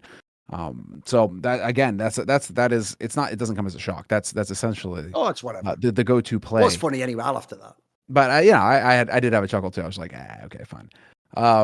Now, what's the news? What you got? Because I don't know anything. I'm in the dark just like you guys right now on this one. No one knows this. The text reads, I've got a little gem. So it's like, okay. There's only me and a very, very select amount of people know this one. So here's a spicy one. So, you know, obviously the story was last year, Config stood in for Heroic. Then he was going to stand in for FaZe. Obviously both interesting ones. Then I did join NIP. We went like in this round. Here's what I heard, which was around the time that he got the offer from NIP, Vitality was interested in having him stand in, because Dupree has, I won't say what, but he's got a personal situation himself coming up. So Dupree, he could have stood in for Dupree. By the way, that's even like a classic role for role. I mean, maybe not now with current Dupree, but the old Dupree was an entry like the Config is. And this is the interesting detail. But because it would be standing, so it's like the FaZe one, even if you get the gig, you don't know if you're in for good. Because NIP said, like, no, we'll give you like a real long-term deal. That's why he joined NIP. And so crucially, that actually implies, this is what I heard, he is now a permanent member of NIP, as you see by the contract, and actually someone's getting kicked. Now, no one knows, is that Hampus? Does he not come back? Does he come back and for some reason Broline gets kicked roll for roll? Who knows? But I've heard basically, like, one, he could have been in Vitality, and two, this does mean he's in NIP for good now. Now, the reason that's spicy to me is, look, it would only be a stand-in, but if you think of some of the problems Vitality's had, guys, and part of their problem was they've been having such a hard time getting Spinks to be the other star with Ziwu. Well, imagine if you could somehow make Config, Spinks, and Ziwu work in a team. And at the moment, people would say Dupree's the worst fragger in the team and a bit lost in his role. Like, even if it was just a stand-in, the point is, that's the one where maybe it goes so well, they actually sign you for real. So it's very interesting one, because essentially I don't blame him. I remember a few months ago, he had no contract. He's not playing for anyone. He's hoping to get standing gigs. You have to sort of take the stability, but it would have been an interesting gamble if he could have done it. Or if the deal didn't come, imagine seeing him stand in. I'd love to see that at least one time. You know, it'd be interesting. interesting mix, wouldn't it? It would have been, dude. It would have given us so many. What? It would have given us so much to work with because all we can do right now is look at Vitality and say, dude, they don't have a chance. There's no firepower on the team. They literally live and die by ZywOo. If ZywOo doesn't turn up, the team has got nothing. Nothing. It's so bad. So the Vitality project, as far as I'm concerned, you can almost just sack the whole team now and just rebuild around ZywOo and hope that you can come up with something better because you're really not getting anything out of these players right now. That's really interesting to hear that config. I mean, for Dupree, I mean that would have been a fantastic swap for Vitality. You bring config in; he already can speak English. He's used to playing on international rosters now. I mean, it could have been a total banger. That's a really big shame actually for Vitality the way that played out. Here's a mad detail for you. Are you ready? Bearing in mind, Vitality is going to be playing in the playoffs of Katowice. So ZywOo is like a top player in the rankings. Spinks is the second rated one. He's like 45th or something. He's they have like you say, if you play like that, nothing. You have to understand, like, especially in the modern day with how much firepower some of the top teams, you can't win like that. Like, ZywOo himself can't win the event on his own. Even Simple couldn't back in the day. Like, you're just not going to. Like, there has to be more. And the big point with Vitality, and again with ZywOo, is he tends to drop off in big playoffs. Individually, on an individual by the level, way, a lot of players do that. Like, it's actually why, in my opinion, Simple's goated. Like, most players, as you can imagine, in a major, you get a little bit worse. You know, in a playoff match, you play a tiny bit worse. You play a better opponent, you play a bit worse. That's why, in my opinion, Simple is goated, because he's the only one I've ever seen which did it no matter what, innit? He just nearly always fragged out, didn't he? Yeah, it doesn't matter where he is in the tournament. He's still competing just as good. Yeah, that's the thing that we can that I'm actually very much looking forward to here. I don't think that Vitality will go deep. I don't think Vitality are going to do much. But I think they're on the wrong side of the bracket. It's a hard one. I mean, they might even lose to Liquid. It's plausible. Yeah, I think they will lose to Liquid. I think Liquid beat them, and Liquid go up against G2. You get Yakinder versus G2, and it'll be a banger. But I don't think Vitality are going to do anything. But I guess in a sense, I'm interested to see what kind of level ZywOo brings, because I don't think anybody else on that team is going to do anything. There's too much pressure. By the way, one thing I think we should also give him mad props for is the same thing I used to give mad props to Nico and Simple when they did this, which is the one thing a fan doesn't understand is this. They think, right, when you're the star player in a bad team, or like in this case, just firepower, obviously the players are objectively bad. They're just not fragging out. They think you can just be selfish. So actually it's easy. You just think, oh, I'm going to lose anyway, so I'll frag out. No, most top players, even really good players, their morale would just get crushed after a certain amount of time. What makes these guys I just mentioned alien is somehow even when the rest of the team goes to shit, they somehow don't break mentally. And the reason it's mad impressive with ZywOo is, look how fucking young he is still. Remember, he's only had like 2 years of LAN basically, or 2.5 years or something. Like, it's actually very impressive that, like, look, he has bad games, but I don't think it's just because of the team. Like, I'm very impressed he can sort of do the Sisyphean thing of keep pushing the fucking boulder up the hill, even though you know at the end you don't win and it rolls back down again. Like, that takes a lot of mental fortitude. Like, just props for that alone. He is such a mad lad when you look at his stats as well. I mean, it's just like, okay, if you do all matches, right? Like, 134 rating, dude, that's a lot. Okay, fine. No, put it on LAN, 6 months, 134. He's still just such a monster, an absolute. It's absurd monster. To average that over that span of time. That's impossible. It's only him and Simple can do it, basically, and the basically. Well. So it's all Vitality have got going for him. Vitality also, I mean, if you look at the bracket that they had, I mean, that's the whole thing with Group B is that it wasn't really the most competitive group. Yep. You were going to have a few easy paths through, and Vitality definitely had one. I mean, they go up against NIP, where new roster again, config, a lot of shift on that team. Still figuring out what the hell's going on. So Vitality, in theory, easy starting match to kick things off. And then you're going up against Fnatic again, another team that's still in the mix, that's still trying to figure out what they're doing and what level they have. It was still close, i.e. Fnatic, almost took it in 2 if they didn't lose overpass. I mean, there's a realm where Fnatic are maybe eliminating Vitality 2-0. So I mean, if you're with the player like ZywOo on your team and you're almost getting eliminated by Fnatic, it's like, dude, Vitality, what are you doing? And then of course they get dumpstered by Heroic, which is exactly what should have happened. Which is exactly where it is. Heroic are the clear favorites of that group. Dude, here's what shows you in the modern day that we're not in the era anymore where one person carries a whole game. Because think about 2 teams. There's Vitality with ZywOo, and the worst example is Cloud9 with Shiro and Axile. dude, even when they get like eliminated in last place, syrsoN Axal frag out every time. It's like, bro, Yeah, they're two still at the people. top as well. They're actually if still I one have of the like, top-rated players. if I have in theory the two best players in the server and we're losing, like bloody hell, what's the rest of the team doing? But that's what modern Counter-Strike is brutal for that nowadays. You know, Is that not the craziest thing? They're still top 10 Isn't that wild? in the event, syrsoN and Axal. It's why, if you notice, I mean, it was Maui's angle, but I see why he took it. It's why so much pressure now is on, like, maybe Nafani has to go and they have to get a different IGL because, like, if those guys are just fragging out. Like, if you have stars like that, at a minimum, you should be mixing it up. I mean, like, Vitality is, you should at least be making a run. You can't go out last place with two of the best players in the world. Come on. No, without a doubt. I mean, if you see the drop off, you know, it goes all the way down to Hobbit. 0.92 is after syrsoN and Axal. And then you're like way in the dumps when you're talking about Monster and Nafani in the 7s, 0.7s. Because they're just bringing the team down that much. Exactly. Oh, man, that's brutal. And also, let's just throw this in there. Teams like IHC can't go past you if you have two of the top 5 players in the world. Come on.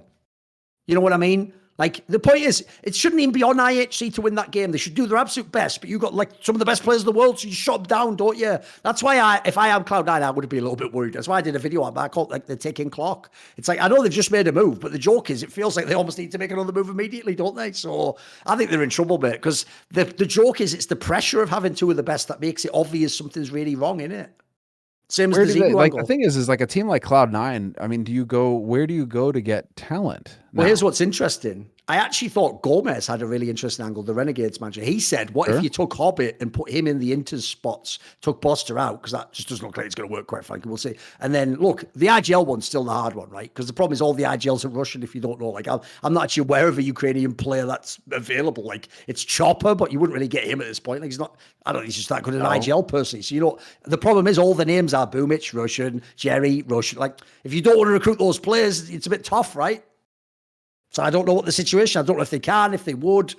If you notice, I mean, let's be real. No org's going to be stupid enough to say publicly. They were saying like maybe you could pick up Nilan. He's Kazakhstani. Maybe. The problem is he hasn't looked that good in EG, has he? No, he hasn't. But what you know? But then again, you know, is it that the hard right to nationality? Though, you're right. I mean, he obviously knows people like Hobbit. Yeah. Yeah, you know, it's like maybe that's your best bet is to reach out to EG and be like, "Hey, so you know, we know you got 15 players. Would you mind selling us one of them?" You know, like I'm sure it's not going to put too much of a dent in your operations. It'll be fine. I mean, they're going to have to do something because you can't have, like you said, you can't have two players like that and not act. And also the kind of budget and prestige that comes with the Cloud9 brand. I mean, this isn't some startup organization. This is one of the biggest brands in esports, hands down. So. They have the resources, they have the clout. They should be able to make something like that happen, and they should be making it deep. It's crazy to me to think that that with players like that, they were not even. I mean, granted, they had the rough group in Group A. You're kicking off your tournament against Na'Vi, but still, even still, like holy crap. Actually, I want to get your take on this one because this is something that kind of blindsided me actually, because all things considered, well, big news drops. Well, big news. Well, there you go. Big news. It's in the name. syrsoN benched himself after this tournament. Did you see that news when it broke? Such a crazy turn of events because if you look at it in terms of his performance, he's not taking over the server. He's not dropping a 1.2, but his ratings aren't ugly. He's at like basically the same player he always was, mate. The problem is this. The problem with syrsoN's whole career is that when Big rose up with him was in the online period. And obviously, like, it's not even that you're a bad player. It's just it's easier to be good online and there's less pressure. So that was when they got that weird, like, period where they actually had the #1 ranking in, like, I'm going to say, August of 2020 or something bizarrely, right? Yeah, which is back when you remember they used to beat FaZe every time. There were certain teams they were a threat back then, and he was fragging out. He was absolutely, like, smashing the fucking games. The problem is, as soon as we went to LAN, it's not that he was bad. It's just that he did it way less often. He became like a super streaky player. Like some days he'd turn up and do that, like one map. Then he'd have a map where he had 6 kills or just had an average game. But he still was like, look, tabseN, like, holistically he's the best player, but because he's the IGL, syrsoN's clearly the star and he's the AWPer, so you'd probably want your AWPer to be the star anyway. So the downside is he just is a streaky player. Now, the reason it kills me is because to me, he's always been that player since we came to LAN. It's like, that's why when they play lesser opponents, he goes off. Or if they play like the RMR, he goes off. Then you go to the big pressure match, the major, the big top match, And he just has some that aren't that good. So you've already sort of lived and died off him anyway. But the reason it's so wild to me is this. I don't know if people know this, but if you ever have seen, because people like me would just critique, like, is he going to be as good offline? Like, is he a bit of an onliner? He was one of those guys who just seemed to live in denial the whole time. It's like, no, I have no problems online. What are you, a bit like Nafani did at the beginning. Remember when Gambit at that major were like, we have no problem playing under pressure. It was like, you've never even played a LAN. What are you talking about? So I get that sense, unfortunately, that he was in denial, and I get the vibe now. Like, if he's come to I don't know what his reason. Maybe he has some extenuating personal circumstances, but it's a bit whack to be in denial all that time. Just be like, oh well, I quit. It's like, yeah. Because I still think he's a good player. And spoiler, if you're going to stay all German, what choice do you have? Like, there's no way this guy coming in is better, surely. Like, syrsoN was a pretty decent player. He's just an inconsistent one. No, but that's the thing. He was, and it's not even consistent in the sense that he was. It's just that he turned into a bit of a journeyman. He just turned into like a middle of the pack kind of guy. He wasn't taking over servers, but he wasn't disappearing either. He just, I guess the thing is when you set the high bar that high, like you say during the online era where it didn't look like he could miss, like he was just dominating matches. Anything lower than that, obviously, is going to be you're going to look at it like a failure. But it's not. It's still not like it was the end of days. He was still actually doing a decent. This last major, if you go and look in the first phase, the challenger stage at the beginning, dude, he had like a 1.45 rating because it was all shit to teams. He just dominated everyone. He was shitting all over them. So, like I say, on his day, he still was really good. It's just, I don't know. This has more to do with just the introvert aspect of it, because that was always something that was speculated that he was just a mega introvert, and so the whole LAN aspect of the game, when he gets onto LAN, it's just not his jam. He just may be one of those guys who just actually just doesn't want to play on LAN and just wants to chill at home. I mean, the big problem in Counter-Strike has always been there's a big difference between being good at Counter-Strike and liking to play the game and being a top pro. And sometimes it's not skill is the difference. I mean, you've known some people. There's some players that just don't have the head for it, Like that's you say, so there's even players where for real, what they discover is, I like being really good, but only when it's fun. I don't like being really good and then have people judge me and so, you shit, some of them just want to like that's why I'll give you the best example ever. In my opinion, that Swedish guy Twist was just like that. Because this guy clearly, in the early days, everyone knows he got asked a bunch of times for Nape. He could have been a Fnatic. Yeah, and he just wanted to play with his mates. He was just the guy. Yeah, exactly. It's like, look, I am good at the game, but I don't really want to, maybe I don't want to be a top pro and have people yelling at me when I lose a semi-final or bloody hell, I can't get to sleep. We've got to play Fnatic. Maybe he didn't want that. Maybe he just wanted to be really good in the gather, or in his case, just play a tier 2, get a salary, fuck around with a few friends. Your friends with Pronax, you play with him a bit. Yeah, exactly. There's some people just it's okay as long as you find your niche. I don't have a problem. It's just a shame because obviously syrsoN will be a what if. What if he could have made it? Clearly had talent. Yeah. Some of the shots he hit were nuts. I guess the question is do you think he already made it? Because he's already made it, competed in tier 1 for several years, right? So it's like, yeah. In a sense, you could already say. Put it this way. There's a thing they say in the NBA, which is I think in the entire history of the NBA, there hasn't even yet been 5,000 players who played in the NBA. So the point is, if you even just made an NBA roster, you did accomplish something. I know to me and you might be a bum on the bench.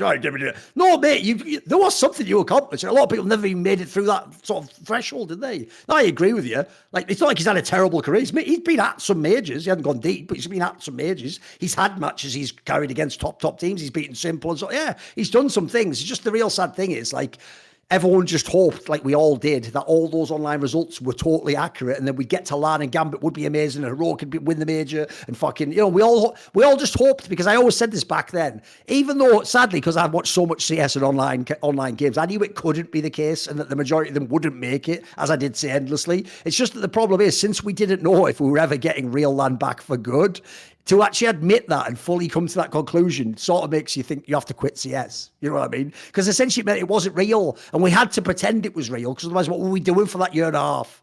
Just fucking spinning our wheels, which, spoiler, we low-key were, which is why, if you notice, and I predicted this at the time, I even said it's so sad because there are people trying really hard in that online era. But as I told everyone, the second real LAN comes back for good, we will all memory hole that whole period, and we will say it didn't matter. And if we don't, the joke now is Gambit's the best one ever.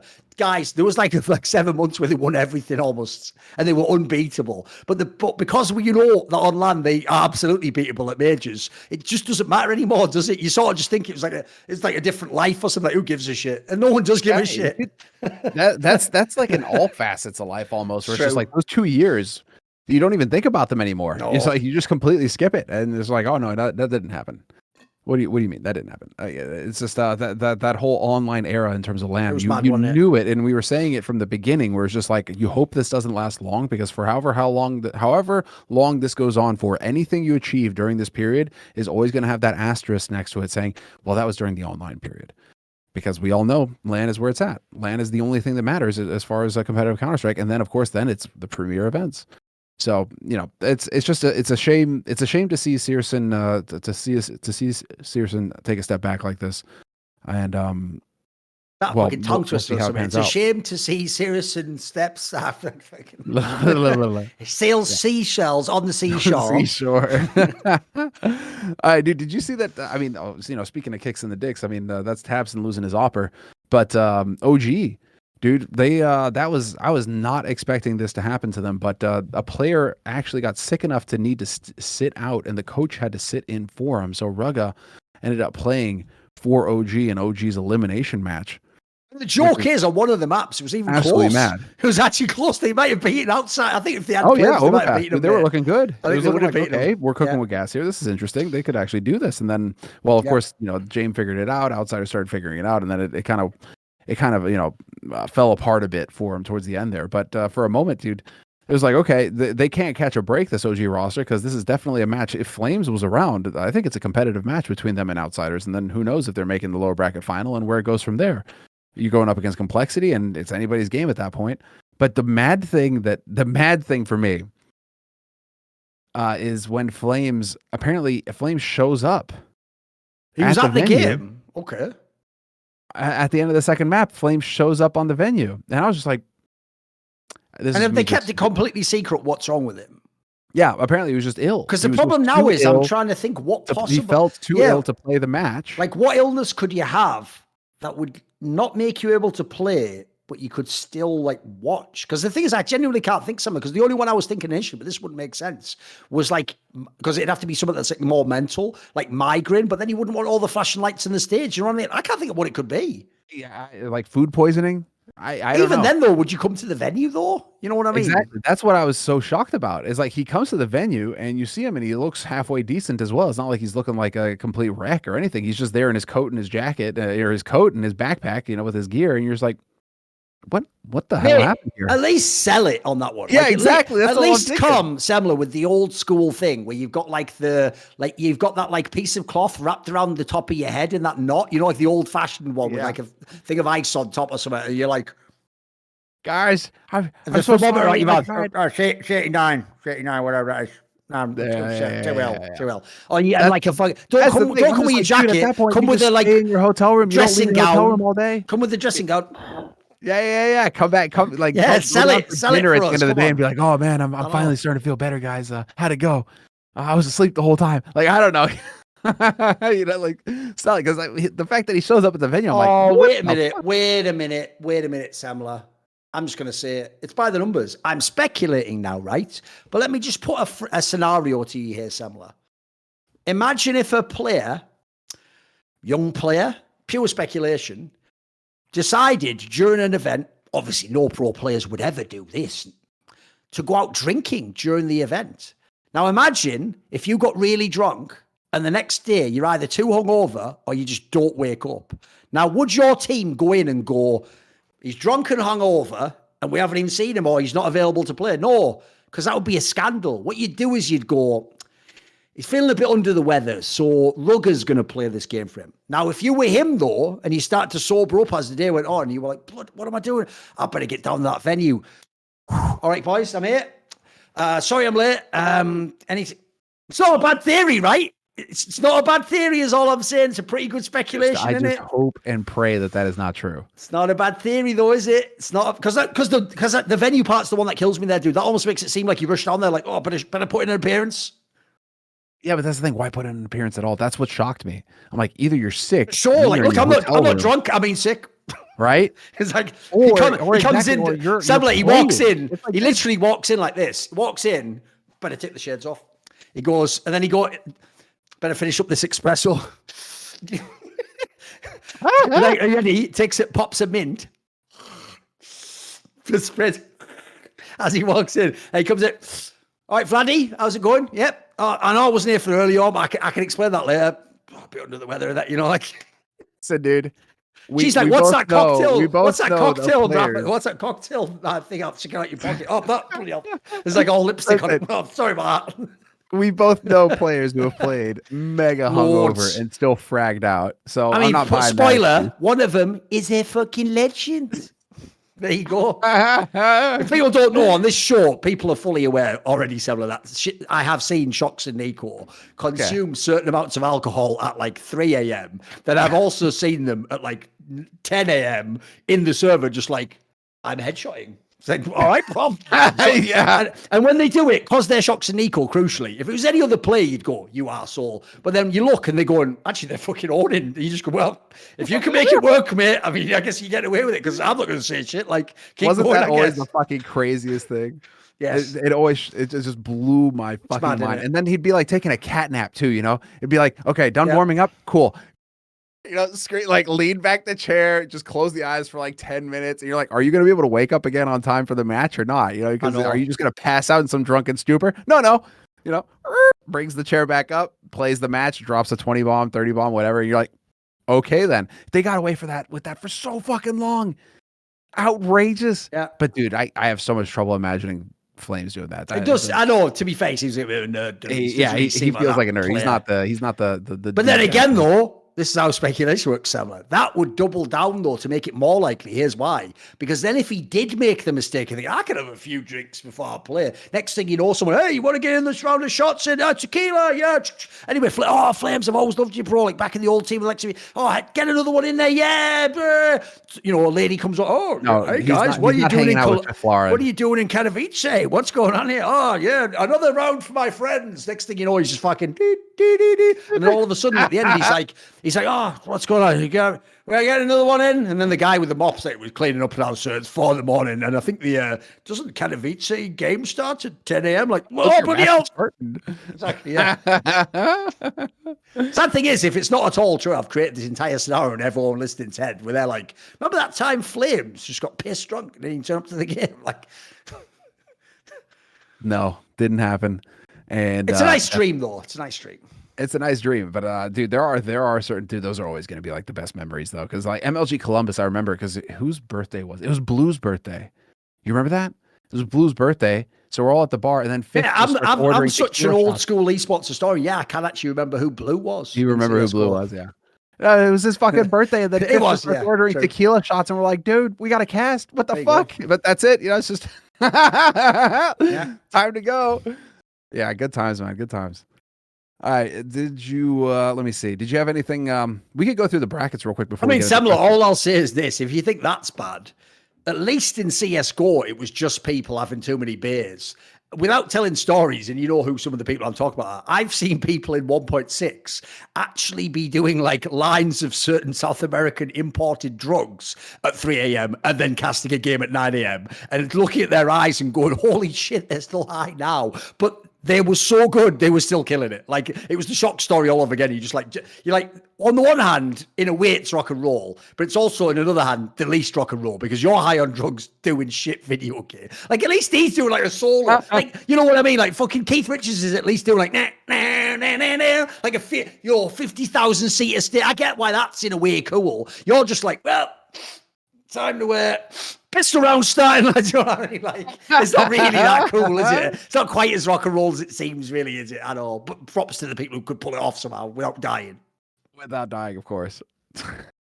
Mad, in it. So the esports is such a fucked industry, innit? It's actually why it's mad that we even expect it to be normal, innit? It's just like the joke is we are just all losers and dropouts and idiots and rebels. Like, what do you expect? Everyone's fucked up. Of course we are. We're in video games for a living. I think our generation, yeah. This new generation, do you think it's going to be the same?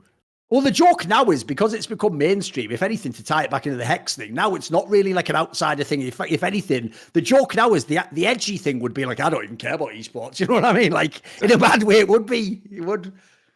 Yeah, now I don't get the same. It's not going to be the same thing at all as it was at the beginning in 2000. What the beginning at the beginning of this new era, 2012. Why I love that phrasing they all use. All these fucking Johnny come latelys. Like, does this belong in esports? How the fuck would you know you don't belong in esports? I was here the whole time. I don't remember letting you pass the door, and I definitely don't remember electing you king of esports because that's Henry G's title. If that's a fucking old reference, if people know. That's more of an in joke. That one. More of an in joke. That one.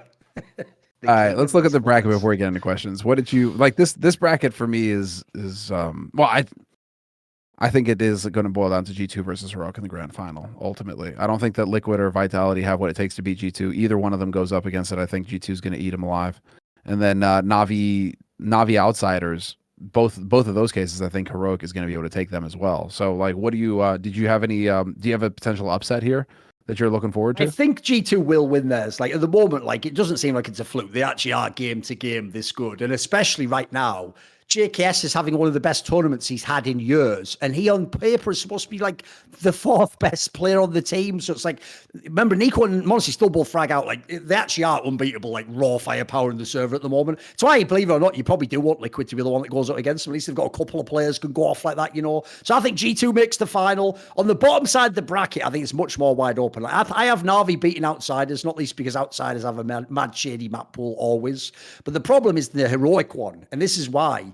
Because I would agree, right now, Heroic is better than Na'Vi. And actually, thus far, even some of their players have fragged out in a way they probably won't continue. There's no way Yabi's going to maintain that fucking rating, by the way. It's impossible. It's partly because he farmed a lot of shit teams. But here's the problem. Just historically, how many fucking times have you seen Heroic lose a series to Na'Vi on LAN? Like, I feel like if there's one team that's in their fucking heads, it's Na'Vi. So that's why the angle there is, yeah, if it's a group stage game, maybe Heroic could win it. But this is going to be a semi-final of Katowice, the fucking crowd. Like, that's the concern I have for Heroic. So I think it's either G2 versus Heroic or Na'Vi. I could go either way. I think if you want it to be a good final, it should probably be G2 Heroic. Like, at the moment with Na'Vi, like we're saying, it doesn't even matter to some degree if people frag out. The team just looks a bit off at the moment, doesn't it? I mean, like everybody else is in this weird state where it's like you have either a new player trying to integrate into the team, NPL. Na'Vi I feel like they're just so inconsistent now due to everything else going on. I feel like Outsiders, if anything, Outsiders could beat Na'Vi here because Outsiders just seem like the more stable team. And then you get that Heroic Outsiders match, Katie and James, and then you can see how that goes. But I think Heroic still come out on top on that one. I mean, if you want storylines, technically, if it was G2 versus Liquid and Heroic versus Outsiders, that would be the final of Blast World Final against the final of the Major on the two semis. You'd have rematches. Legit. So what? Can we hope? Because, I mean, in terms of viewership, it's a disaster. Yeah. In terms of viewership, it's an utter disaster for ESL. We're talking about actually just totally snuffing any hope of breaking any viewership records because Na'Vi are the biggest draw. Your only hope then is that G2 do go through to the grand final. If we're going to be looking to break any viewership records, and obviously, if you really wanted to have a viewership record, then it would be G2 Na'Vi in the grand final, and it goes the distance. That's the thing. Also, I know people have said this on Twitter, but maybe everyone doesn't follow Twitter like a lot of normal people. Even though obviously his videos were great, we were all loving it. If G2 somehow wins this tournament, and especially with JKS's rating, like the problem is Richard has obviously set him up for all those fans to be like, and how about now, dickhead? What about now, though, Richard, dickhead? What about now, dickhead? Yeah, no, the problem is now all those haters are going to do the same thing. So I noticed he even tried to sort of get ahead of that because the problem is he did. It's looking pretty bad right now, isn't it? It's looking pretty bad. I was just like, G2 got this in the bag. Richard needs to get the dickhead jersey. Let's go. The thing is, though, he'll own it if you know him. He'll own it. It's okay. Oh, I hope. What's funny though, I was laughing. Next 4 horsemen, he has to wear the jersey. You just gotta set it up. All right, there you go. Okay, something like that. He's just gonna have to do it. You're gonna have to give it. You're gonna have to set him up for it. But I think Liquid have got Vitality personally. By the way, right now, let's be real. It is G2's tournament to lose. It is. Yeah, they've been clear. They look like the clear favorites. Because the reason why I want to say that, everyone as well, mate. They're never even getting fucking pushed to the limit. Exactly. Well, the reason why I say that is that G2 have just had a harder path to the semifinals. They've already beaten all the favorites. Is the joke? Yeah. Heroic have not met the same level of opposition to make it, and so yes, okay, great, Heroic made it. They dropped the map to Complexity, but then they 2-0 OG, they 2-0 Vitality. OG and Vitality are not FaZe Clan and Na'Vi. So, in terms of who you had to go through, G2 beat 2-0 Big, and then 2-0 FaZe and 2-0 Na'Vi. I mean, it's like not dropping a map, looking super solid the entire time, apart from maybe that nuke versus FaZe, where I feel like it could have gone either way. If Rain doesn't pull that Molotov out and he kills Nico in the yard, that round's open, and then you could very well have had a 3-mapper at least between FaZe and G2. But G2 far and away look like the team to beat this tournament, and they're going to be the ones. You have to say that they're going to be the ones to do it. So what's the meme here? Is that JKS is actually the key to winning in Katowice now? Because FaZe last year, on G2 this year, all of a sudden he's having the tournament of his lifetime. It's just like, what's going on here? All of a sudden JKS is just powering up in Poland. Off the top of my head, I'm going to guess that would probably make him the first player to ever win Katowice with 2 different teams. No one else will have done it, I'm pretty sure. Because remember, Katowice tends to be won by the greatest teams of all time. It's the Astralsis, the Fanatics, NIP. Well, actually, not the NIP won it. No, NIP got robbed. They lost that one. MVP. So you know what I mean? That would be a pretty interesting stat for someone from fucking Australia. It's pretty good if you can somehow do that. It's amazing how JKS turns out to be just the Australian the Australian pro, the guy who went the distance, who made it. It's sick. It's sick to see. Hopefully he's going to have that happen for him. And hopefully we'll see G2 hosting it. Are you having a watch party or anything going on Sunday? No watch party this time? Okay. We'll see. G2, that'll be the team to watch. That'll be the team that I think that both of us have got winning this thing. All right, let's get into some questions before we call it a show. We do still have some questions coming in, and not as many this time, so we'll just go ahead and hop in them. Architect, we still haven't resolved the support angle on this one, right? We just don't have the new one. Yeah. So that's coming in case you're wondering how to support the show. These questions are coming in from people who are holding Grog Coin in order to support the show, the channel. I mean, in theory, there's no Grog Coin anymore. But yeah. Exactly. So as we're in this transition between the two different things, and if you're looking to support the show, I mean, you can always obviously subscribe to the channel wherever you happen to be listening to the show. You can also leave a comment. That always helps. I mean, there is just the sacrifice of the algo gods always goes a long way. But if you can leave a like or a subscription, or if a sub on Twitch or anything like that, it goes towards supporting the show, so we appreciate it. And so these are some questions from some of the supporters who have been carrying Grog Coin, and so we'll hop right into them. Architect to Korean esports based Joe. You'll notice that there's a few they make their weekly appearance. All right, so getting into it. Americans often talk about how their soldiers risk their lives. All right, easy topic right off the bat. To protect the freedom of the American people. What is this existential threat? I thought the U.S. is the world's largest superpower. Here's what's funny about that is the joke is that could have been a really fraught topic, but I think he's made it too easy by sort of being a bit silly in how he's framed it. Because here's the problem. That's actually, when people say that, an example of a take that you haven't thought through. Because here's the implication that it has, okay? Which, if you know anything about how war and about how the mentality of dominance works, doesn't make sense at all. What he's implying is this, Semmler. Here's the example I'd give you. Imagine if you were a mafia boss who runs an area, right? And you're doing all this stuff. Like if you catch a rival gang member, you kill them in a really horrible way to send a message, right? If you have a gang war, you don't just kill the soldier, you kill them and then you kill some of their other family, and you do it to be like, if you ever fuck with me again, I go like, I'm Genghis Khan style, I go to the limit, right? The reason you did, and say someone said, but you don't need to do that. You're already on top.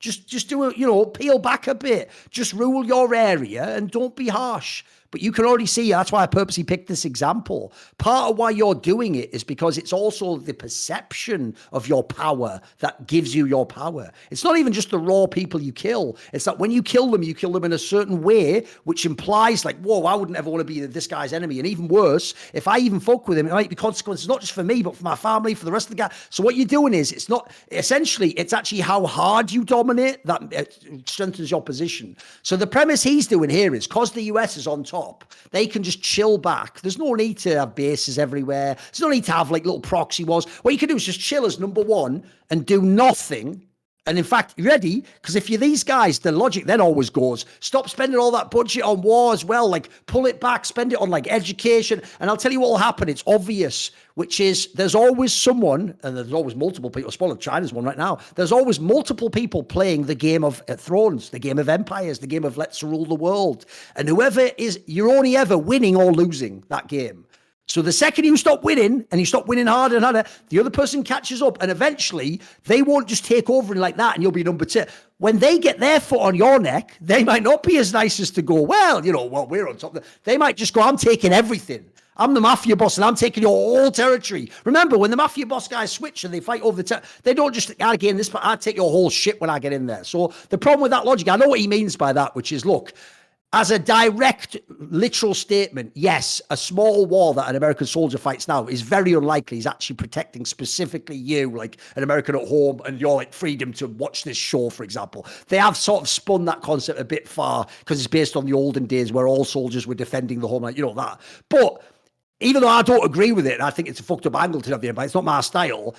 If you are going to play that game, you play to win. Like, you play it all out. It's the same concept in war. You would never in war, Semmler, go like this. Right, this war literally is for life or death. So we only need, like 1,000 tanks? Tell you what, send 1,100, but save the rest. You'd send them all. You send them all and win the war, don't you? You don't take a single risk. So I think I thought I had my own angle on that. I think it's a pretty good one. Yeah, it's like the existential threat is, as you put it, if you again, it's about dominance, and if you allow your opponents to even have a chance to catch up to you, and they seize that chance, you run the risk of losing that dominance. And if you think about America and its position in the world, the sheer number of bases around the world. If you ever want, a trip. Well, there's a few books you could read on the topic, of course. Pull up a map of every base overseas and you'll see what he's talking about. By the way, Semmler, the best example ever is my own country, isn't it? It didn't go, remember, from the British Empire, 4th of the world, to like the 3rd of the like a 5th of the world, and then a 6th of the world. It went from that to it's a country, tiny little, like a few tiny outposts, and everything was gone. And it was in like 10, 20 years or something mental. Like, that's what I'm saying. When it collapses down, because that's the nature of empire, isn't it? Half of like what I say keeps you on top is the idea that no one can challenge you. But as soon as they can challenge you, it's over. If they actually are legit, And there's also the element of there's always going to be a warrior class. There's always going to be people they have that calling to do that as well. And so, have you ever heard that famous Bill, Doug Stanhope bit like that? He had a really funny bit where he said something like, I'm against, he said like, something like, I'm in favor of the war, but against the troops was his position. Because essentially he said, when I think of the soldiers, I just think of like the asshole kid who ran me in a locker that I know came in the military from our school, right? So his premise was this. He said, if we could just arrange war so it was all the psychopaths fighting the other psychopaths, he'd be like, then all the people who need to die would go to war and either kill the enemy or die. So we'd all just chill at home. Now. Exactly. We'd all just chill at home in that scenario. So in a fucked up, I know what you mean though. There's actually a logic to that though. There's a certain type of person can't just live a normal life, it seems like. They have to be involved in this shit. So in a fucked up way, you almost want that to be his outlet, like send him off there to do the necessary fight, right? Yeah, no, dude. I was just reading an article now that there's literally a conflict going on between China and India where they've made a gentleman's agreement not to use weapons, like firearms, and so they're literally reviving like medieval weapons, like spiked like maces and shit, to beat each other with because they've got some. It's a mad place. Because the agreement is just don't use the high scale shit. Yeah, of course. Yeah, it's not like a full scale war. So just beat each other up, and now they're bringing back medieval weaponry. So we're just gonna go full circle, guys. Pretty soon they're gonna be chucking rocks at each other. And the problem you're always gonna have somebody who wants to chuck a rock. You notice that's the problem. Is the last thing you said there. The flaw in the logic always goes that they think you can through speech just convince everyone to simultaneously go, why would we ever have wars again? Which is like that's the least plausible scenario. History, right? That's what they thought after World War II, right? They're like, oh, this is it. It's the end of history. Now the new world order is in place, and there won't be any conflict anymore. It'll be economic conflict. We won't need war anymore, and all that. And it'll be economic dominance, and there's no way out of it.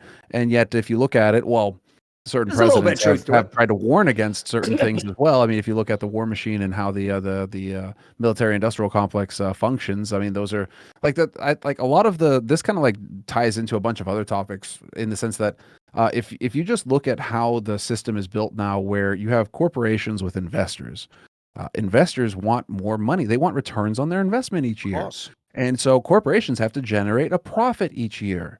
And so they can't have a year where they don't generate a profit because then they're not generating a profit for their investors. Can So even they'd be illegal to failing do their that in theory. investors. There's literally laws against that where it's like if you fuck up hard enough and you fail for that's not good. So you always need to be out there generating more profit. Essentially, war is a for-profit enterprise now. And so exactly. So war, just like some other things of current relevance for the past couple of years, other companies that have been getting a lot of focus in the past couple of years. If you look at it from a sense of like these are corporations that are out there to make a buck. And as many bucks as they possibly can. And there's no ethics involved. They don't care. If they can get away with it and it makes them more money, they will do it. As soon as you can start looking at the world that way, things become a lot clearer. Yes.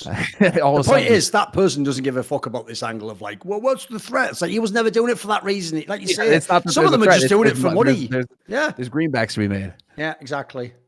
All right. Hanoda, what are some of the favorite monuments buildings you've got to see in person? Problem with that is I'm not really like a sightseeing person, so I've even been to places where I haven't even seen the main shit, basically. I guess the trippiest one that I've been to is Machu Picchu. And so going to Agua Calientes, going to Machu Picchu, this is in Peru. Years ago, it was I was able to spend 6 weeks in Peru when I was just coming out of my teens. And I was at Machu Picchu, and it's a mind-bending experience because you're up there, you're on a fucking mountain cliff face where it's like it drops off a vertical sheer drop for like 1,000 feet, you know? And yet you're on this tippy top of this mountain, and yet they've managed to construct a gigantic city at the top of this mountain out of blocks of stone that are just tons and tons and tons. And then when you look at some of these stones, they all fit perfectly cut, fit perfectly together. Everything is just impeccably assembled together. These tens of tons of stone, and you're up there, and it's just one of those experiences where you're like, this is you have some questions, but you're not going to get the answers to them, but you have some questions. That's why it's one of the wonders, I guess. But that is probably one of my favorite places that I've been. It was absolutely insane.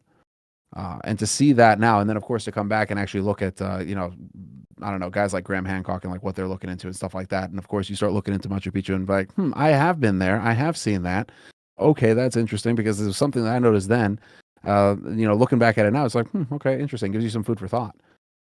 But those are absolutely some of the more mind-bending monuments that I've seen. Was Machu Picchu for sure. I don't really have one for this. I mean, like I said, I barely ever looked at anything like the Dom in Cologne or something. That's pretty cool. Dom in Cologne, dude. Actually, that is absolutely one of my favorites, and especially considering like just the sheer number of bombs dropped on all the German cities in World War II. Just the idea that anything at all survived in any of the cities is already just a miracle. But to think that the Dom, like the size, the problem with that, the fact that it survived. The main thing with that's bad is you can't get the scale from a photo, unfortunately. Like it just looks like, it's just a cathedral. No, it's so high up, it's ridiculous. But like I've seen loads of cathedrals in the UK, obviously, but the height of like the top of it is mental. Like for real, it's like if I had to guess off the top of my head, it looks like it's like 5 or 6 stories high, doesn't it?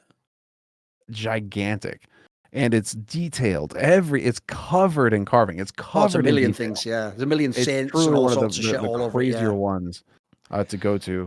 I mean, the thing is that it's always the castles. It's always the castles, and it's always the cathedrals that are just they draw the eye.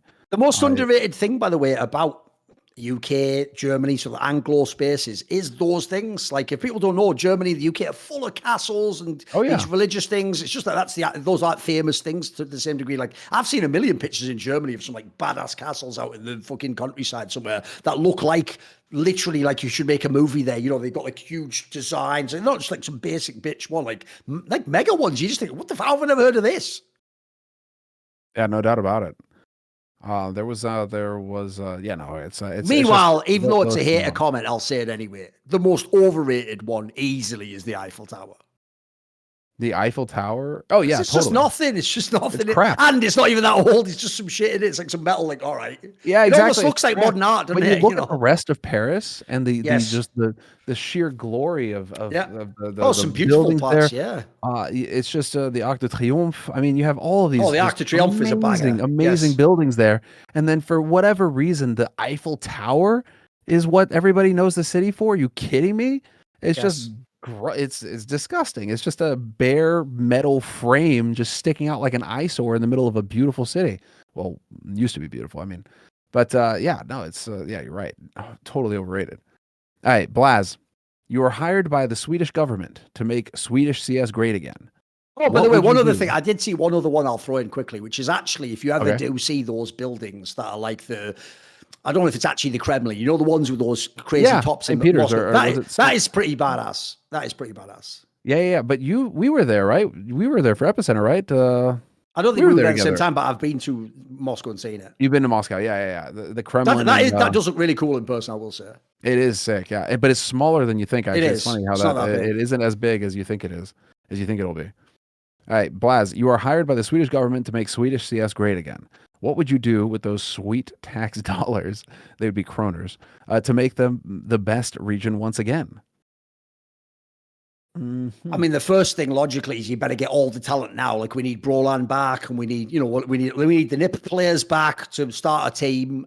Logically, to me, you'd probably set up something like some sort of a development program for the youth. Like you'd want people who are like 14 to be coached by like Pronax and Khan and fucking Robert. You'd want all the people back. You'd want literally professors at the school to be like Get Right and Forrest. Like I'd do something like that, try and have like old talent work on the new talent.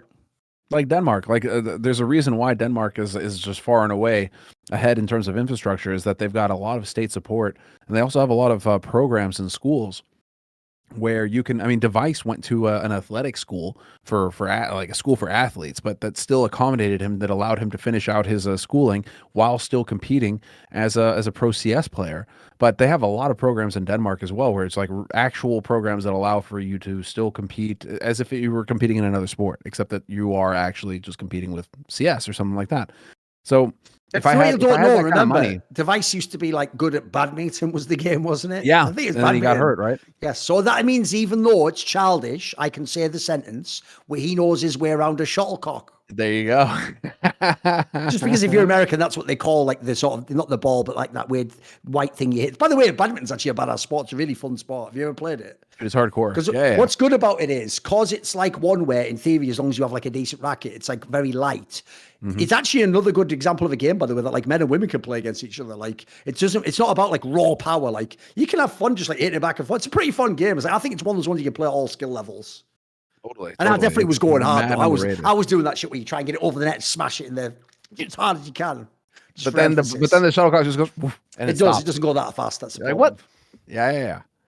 I mean, if there was actually multiple organizations that were kind of running around. One, there was ESL back in the day that was running collegiate esports level tournaments. So they had better production than DreamHack at the time. It was fucking crazy. But those guys were running tournaments specifically for university students. And then the LAN event, the finals, like the top 8, I think, you'd get your travel paid to come to Stockholm and then play in a tournament like a pro. Like you'd have the full experience, LAN on a stage in front of an audience, the whole thing. And these guys at ESL were just a bunch of students doing it out of their own pockets for fun. So those guys were doing something great. I'm just remembering that thing that you were involved with, that gamers thing. Oh, gamers, dude. No, yeah. Here's the thing, though. I'll never forget that stupid ass player. The one where he was trying to act all cool. He did that interview and he was like, "Yeah, bitch." When he just said that totally unacceptable shit to that woman. And after that, she went on stage and just dropped like some mad like some bad outrageous slurs on camera. Dude, that guy just lost the plot. I can even tell Semmler. I'll bet in real life he wasn't even that bad. It just looked like an example of someone where some people just wig out when the cameras are on them. He was almost like trying to be competing. He was trying to be too hypey. Oh, is he a real player? Yeah. No, dude, the thing is, like, the gamers thing was actually legit. Like, some of those guys are still playing. Wolfie is still playing. They're in like the tier 2 sphere. That's the only thing I remember though, is that guy. That's HNS, Hannes Johansson. That was his name. Okay, HNS. Yeah. HNS. He's 24 years. He plays for Lil Mix right now.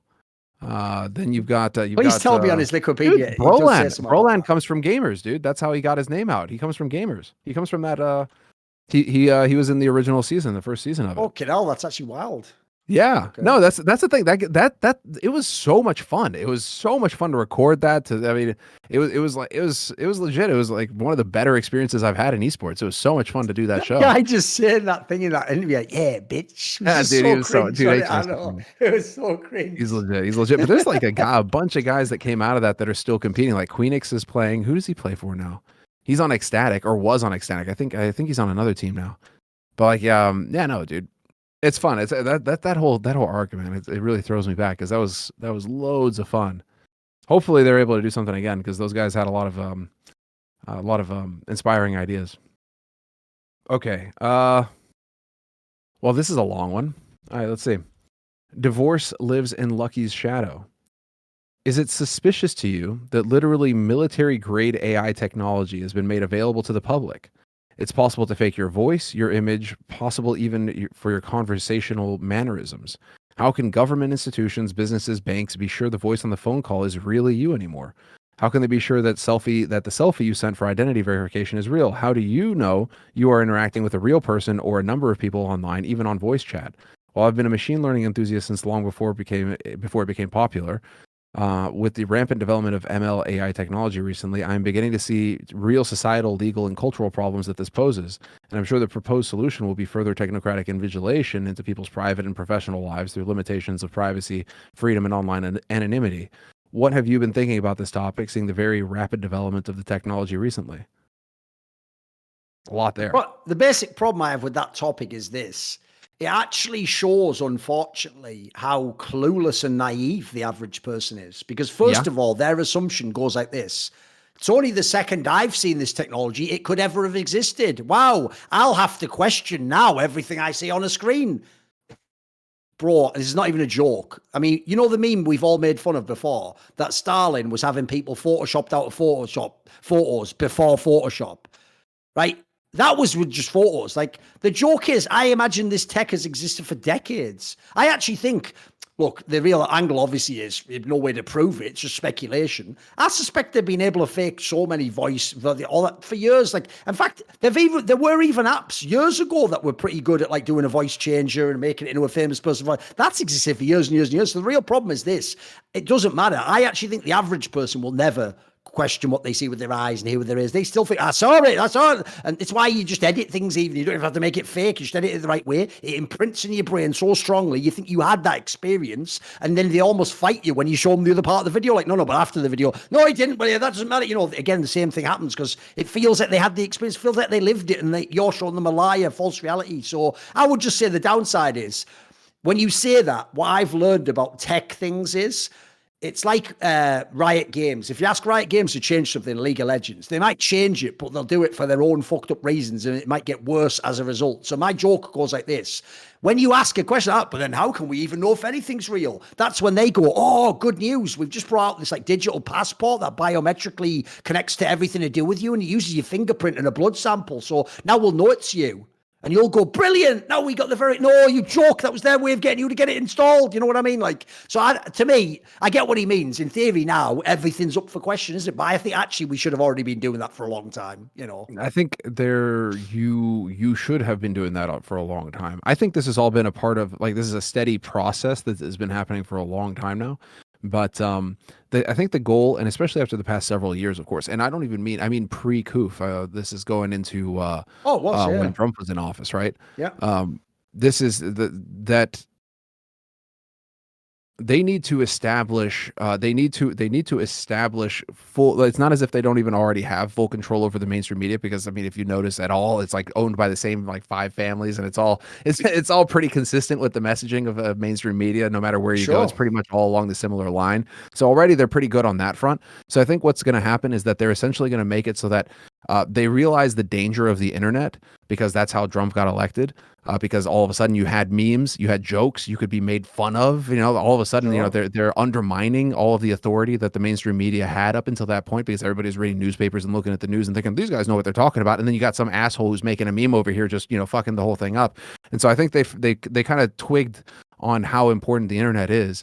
And so what you can do now is, well, okay, if you can't actually censor it into the ground, what you can do is then you can just muddy the waters to the point where nobody can take anything seriously on the internet. And so they have to turn to you for what will be coined as like the real news, right? Because it's coming from us. It's actually going to be real. It's not, because you're not going to be able to know what's real on the internet anymore, because that could be deepfake, that could be this voice simulator, that could be so you're going to need to find a source that can actually give you the real news. And so I think that's how they'll use it as a means of control, is to completely muddy the waters online so that you no longer know what's real and not, and then try to establish some kind of way to guide you to what they want you to think is real, which is through mainstream media or universities or whatever other tool.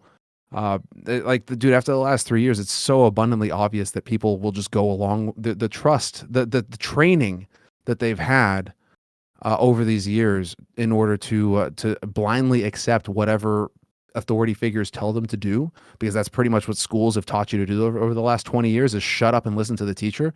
So you get that kind of training your whole life. Well, then, you come out of it, you're going to just listen to whatever they tell you, whatever the person in front of you tells you. Well, you've been trained your whole life to think that way. So of course, when somebody tells you to, well, there you go.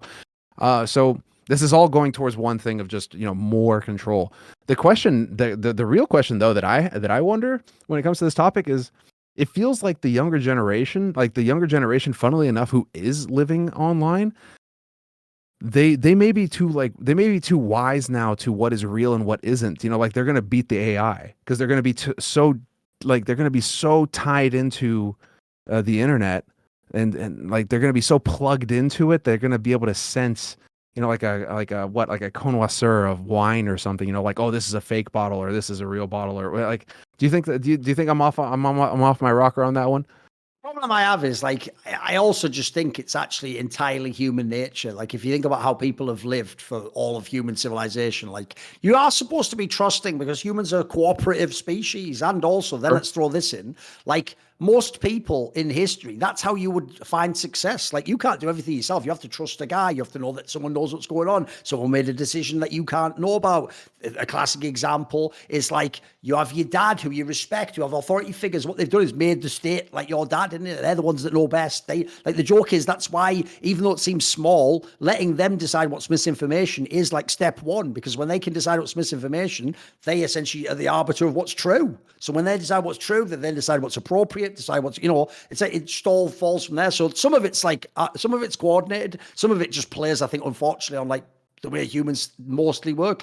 If everyone was like me and they were all mega skeptical, oh, it's just all full of shit, then you also wouldn't be able to cooperate on much. Look at my career.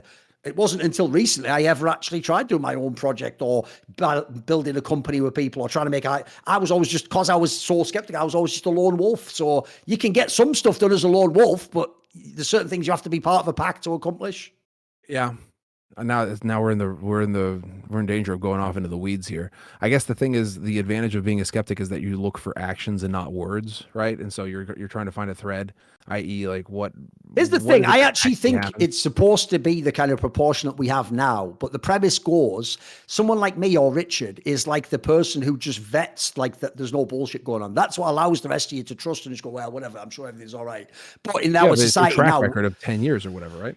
No, but that's the point. It's you don't. It's the same premise as to why in in an ideal city, everyone wouldn't be a fighting man with a fucking sword. You'd have the guards that do that, and then you can just live your life inside the city walls, can't you? So you only want so many people to be like that. The problem at the moment is all power's gone to the people who essentially say, get rid of everyone who's a rebel. There's not a healthy balance of them, Sure. I mean, that was it's the idea of you just becoming a consumer, right? So I mean, if you're looking at everything as an economic zone where you have a certain number of people, and so based on that number, you should be able to get as much revenue out of that area. And so if you're only looking at people as numbers and barcodes and just stats, and not that's Peter and that's Paul and that's Stacy or whatever, right? that's part of where this is going to go. Because then, yeah, it'll It's be. why, in my opinion, everything goes back to the idea that the best results come from living around your family only, because your family have a natural selfish reason to be nice to you. You're their family and they like to be nice to you. Like someone who's unrelated doesn't, and then as you're saying, can have even more sinister sort of profit margin, control. Like they can have their own interests that don't at all align with yours, can they? Well, do you think that that's a part of this whole hyper atomization, hyper individualism of well, go and move and move and have a career, go and move and do this, go and move and do that, go and, like constantly put distance between yourself and your family, put distance between yourself and your friends, put distance, like for us, obviously it's like I guess we can relate a bit more to that particular topic because you and I literally did that, i.e. moved to like packed 2 bags and got on the plane and never went back. There's some enormous downsides to it though. I just didn't realize it. That's the thing. Like there is that trade-off where you obviously looking back in hindsight, you're like, okay, those were the trade-offs, right? Okay, fair enough. Would you do it differently? You don't know. I mean, obviously it is what it is.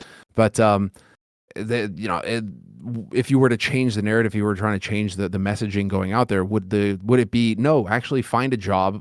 Find a job in your area so that you are close to your family and you are close to your friends and you have those connections, and so you're not going to be atomized off in some apartment somewhere alone on your own. On a campus with nobody around you or at some random job. Like, no, find a way to stay close to friends and family and then have that. That'll anchor you somewhere, right? And that'll give you some form of identity that can't be fucked with. Well, I mean, dude, obviously we can talk about this for a while, but yeah, hopefully that kind of touched on what you were looking for there, Divorce. All right, Santiago Lafarga, what's something that happened to you which seemed to be bad in the moment but worked in your favor later? Everything. That's not a joke. Everything. Katowice thing made me change my style. If the joke is, if you have the right mindset, that's why people who aren't winners will never understand this. Every winner is someone who takes a loss and makes it contribute to the next win. The normal person goes, a loss happened. That's a distinct event. Wow, that means I couldn't know. The point is, a loss tells you something about what could be done differently to win next time or what you need to level up. So I take every loss as like a challenge to improve and to win next time,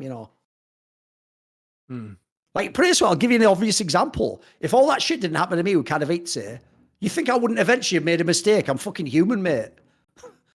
It's just the mistake would have been way, way worse. It would have been 5 years later when he'd been completely cancelled off the internet. I'm glad that shit happened when it was way, way lighter, actually, the response even. No one stopped me working in the industry. One company wouldn't work with me. That was it. So, like, in some ways... You still ended up working with them afterwards. I still got to work with them again. Well, there's another thing. Do you think you could ever come back now if you made the mistake now? You can go back in 2 years. Of course you fucking couldn't. I got 2 years later, I was back. So it's all about the way you look and perceive the bad thing. If you just see it as something like that happened, now what's like the conclusion? What lesson? How could I avoid it next time?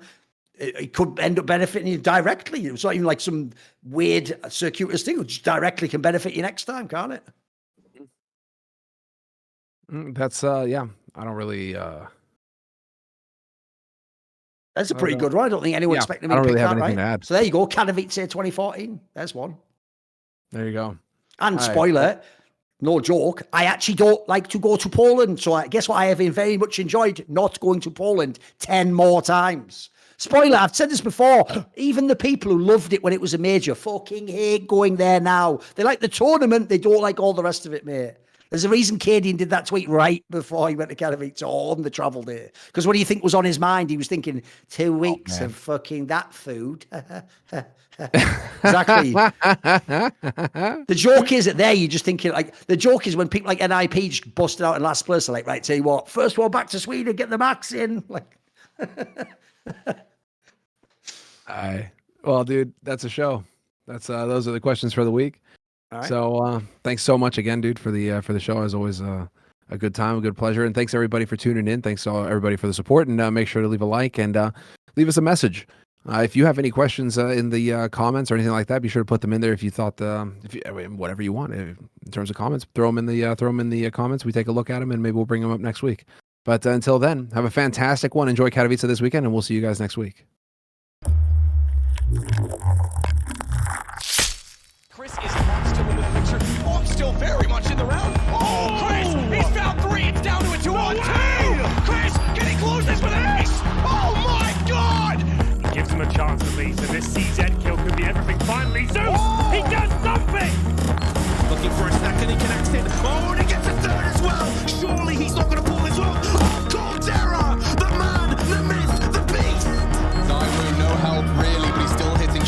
already got